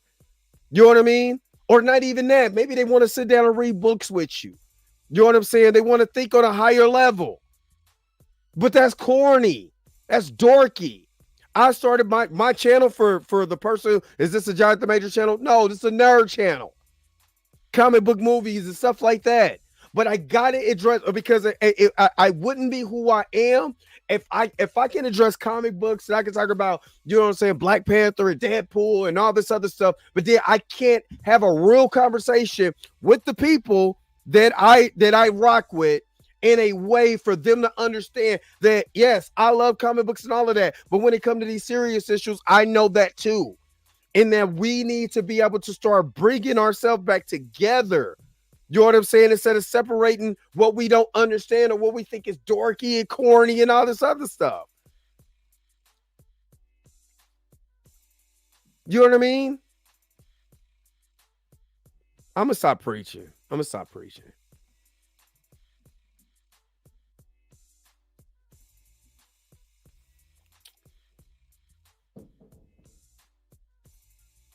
No, because that's my friend. And you can believe that, but me and her had a conversation offline. So she knew exactly where I was coming from, because you cannot push narratives. She was pushing a narrative.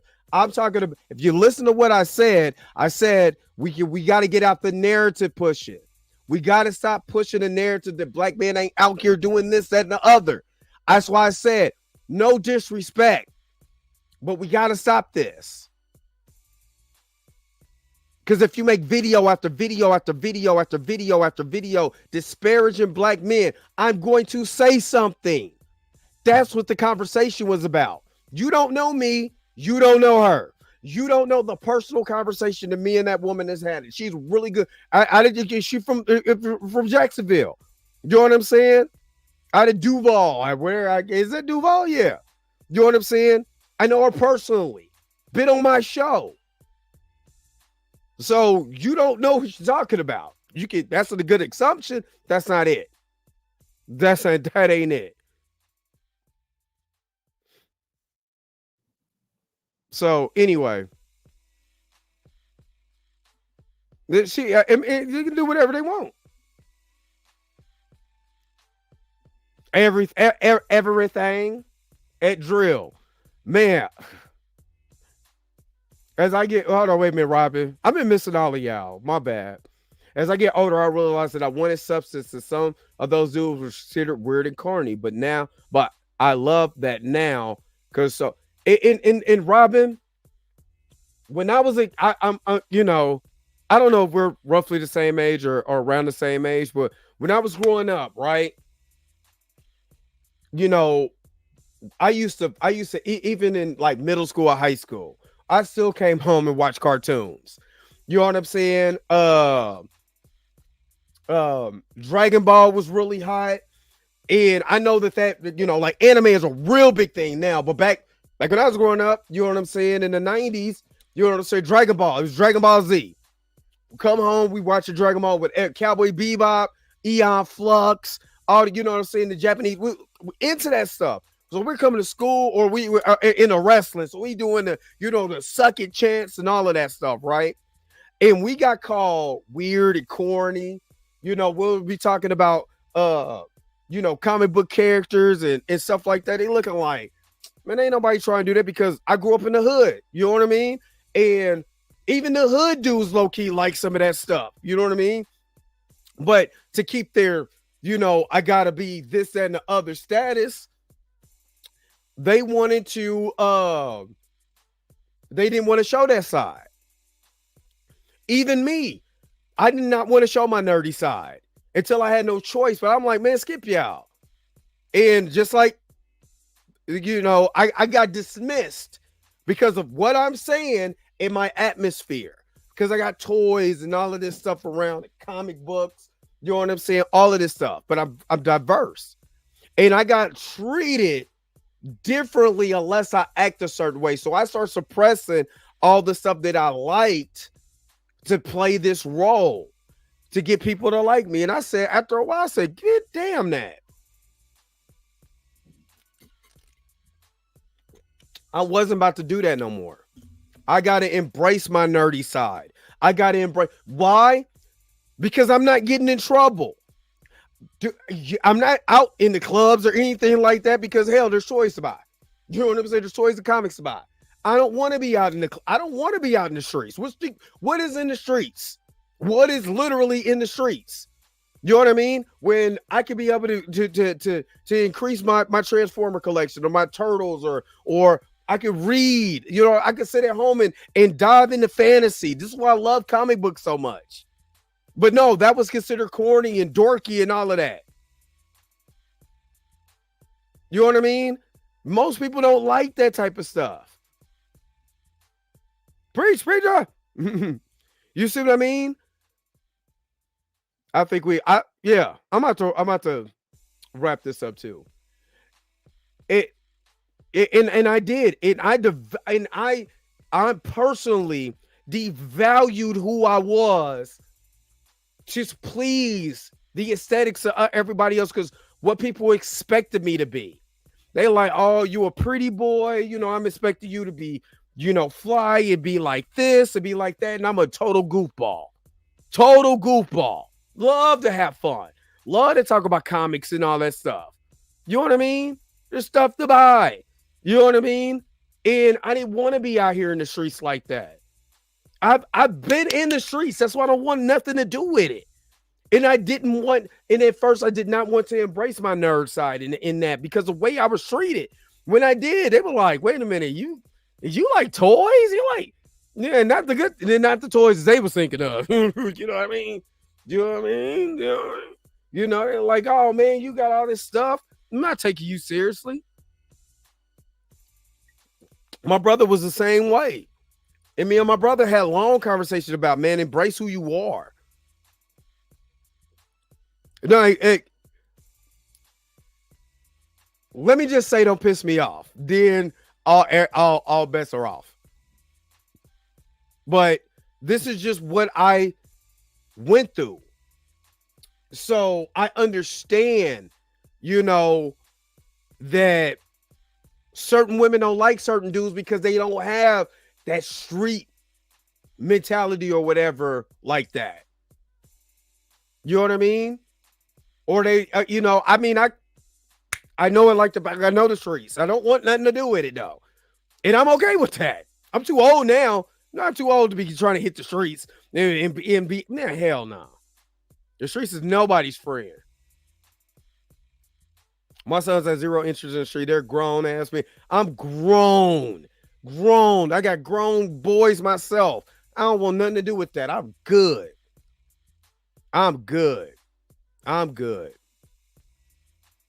Medium ghetto. You'll see when I get pissed off. But that's all I'm saying. Let me go ahead and slow this down. All right. Did y'all have any questions for me? Ain't no love in these streets. Nope. Pat Robinson. I had two older brothers. I grew up on Star Trek and Star Wars. I know, okay, V anime and Marvel. I understand you because men I've met think it's childish. I may be one or two who don't mind. Like, remember on you ever remember the movie Boomerang when he was surprised that Halle Berry was a Trekkie? You know what I mean? He said, "Yeah, man. Oh, we had a good time. We was both in the group Legendary Petty Nerds." Where do you see your channel going in the next year? Hopefully, y'all the way up. What I want to do on this channel is I want to bring out all the nerd stuff and all of that, but I also I don't want to be afraid to talk about the situations that we go through in America. I want to be able to. I don't want to get paid off. Honest to God's truth. So I want this channel to be a place where we can talk about all the nerdy stuff and all of that. But then when it goes down and it's real, then we can keep it real and talk about that type of stuff too. So we can be able to have conversations that grow not only I don't care, grow my channel. Yes, I do care about growing my channel, but grow the human experiment, the experience. You know what I'm saying? So, and I do it does make it hard. Booker Street Knives is essential. Well, yeah, it's gonna be a long playback. Has Danny said when his appeal is supposed to be submitted? I thought there was a deadline. The 19th is the deadline. YouTube makes it hard. It does, but hey, persevere. For what I heard, I have a brilliant personality. I grew up on everything comics, sci-fi. What's up, D Stizzle? What's up? B2. The 19th. Yep. I've seen the compromising from too many others. Yeah. And I don't want to compromise, man. I want to be able to talk about this stuff, but then when it's real talk needs to be told, then let's do that. Damn, Nerdy Brew, you shadow ban? Damn. This thing has been. Art usually is manifested through life. Yeah. Going out means spending money. So if I'm not making money, I make money to be able to buy what I want. Mm-hmm. I don't know how much gay people are welcome here. Everybody's welcome here. Black, white, orange, green, aliens, gay, straight, trans. I don't care. Everybody's welcome here. But I watched growing up, and I love and write sci-fi, and I'm one of the few black people who love dragons as a kid, as an adult. So I like the Dragons Den. That's dope. It's nerd stuff. Will you be covering the upcoming election? Nope. I don't. I got out of the politic game. If you go to Spotify or go to Apple Podcasts, the Dre Mac Podcast Show is still there. I used to cover a lot of the politics and the things that was going on in the black community, and I stopped doing that. I got attacked for having a Republican on my show. I'm like, how are we gonna be able to grow? So nope. I'm gonna leave the politics to my other people. Damn, my favorite white channel for Game of Thrones is losing ad revenue. I don't know what's going on with YouTube right now. When House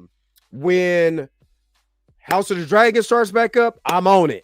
When Bel Air starts back up, if we go Bel Air Fridays, oh my God. I can't wait for Bel Air Fridays. I can't wait for that show to start back up. So we can have Bel Air Fridays, House of Dragon Talk. When all the shows start picking back up, we're gonna start talking about more. Right now, it's still the hotbed topic, so that's the reason why I'm so covering it. But this is probably my last time covering. This is gonna be the last time covering the Jonathan Majors until something else comes out, because I don't want people to think this is just a Jonathan Majors channel. Oh yeah, most definitely. Oh, most definitely. Oh, don't. Oh, please believe it's coming. Oh, it's coming. And I'm trying to wait to the Super Bowl so I could be able to cover Deadpool 3 in the trailer. So Deadpool is my favorite comic book character of all time. So yes, we're gonna get into all the stuff. But again, this is gonna be my last Jonathan Majors coverage until his appeal or something else comes out that is significant. I just wanted to cover the rest of this. There's a lot of stuff that I wanted to say, but I was sick and couldn't really get the rest of that out. So yeah. And then I'm also running for office for RUAW. So I gotta wrap this up because I gotta get some rest before. That's tonight. You know how I did my review. So I covered the comic. So I gotta do all the, you know how I do it. I gotta do that and then edit the video. So absolutely go watch that. Go watch Chills. Chill did an excellent job on covering it. So make sure to cover, but that is coming tonight after the Chiefs game. All right. Yes. I need all this smoke, Jonathan Majors, as well, please. Whatever, like I said, I'm gonna cover anything coming after that. You know what I'm saying? But I gotta get back into, if y'all know, I gotta get back into my nerd stuff. I don't want this just to be the basic. Everybody comes out for the smoke, you know what I'm saying? But y'all need to come out for Recast T'Challa. You know what I'm saying? I need y'all there too. You know what I'm saying? So we can keep, T'Challa, son of T'Chaka, not TJ. We need to keep that going. Hold on, wait a minute. Jonathan since the first week of February. And I will be covering that. That stuff I will be covering. Everyone have a good Sunday. Sorry it's in. Yeah, hey, you are good. Thank you, Persetta. Thank you. Thank you for even tuning in. I appreciate it. Yes, I'm going to go get some little rest before I got to go to this meeting. Prayers up for Jonathan. I think Flavio said he will win his appeal, and I believe he has an excellent chance of winning that appeal. YouTube is a communist leftist propaganda. That's why conservatives left. Wow.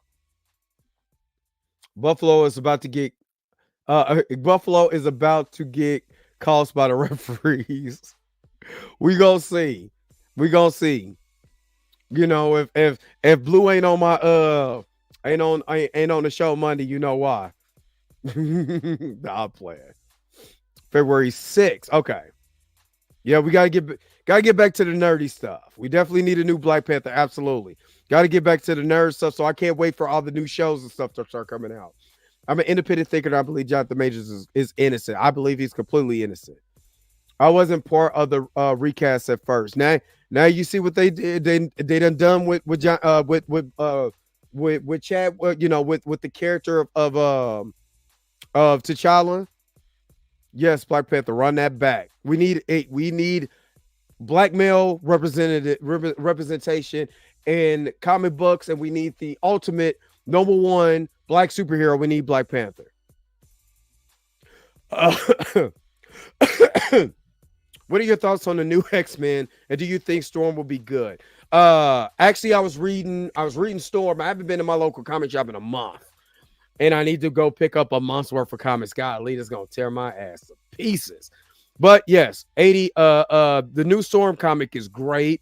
She actually got the power of Thor, and I think number 4. So yeah, I believe they're gonna be fine. I gotta see how everything goes going forward with Marvel, but I think it'll be fine. But don't quote me on that just yet.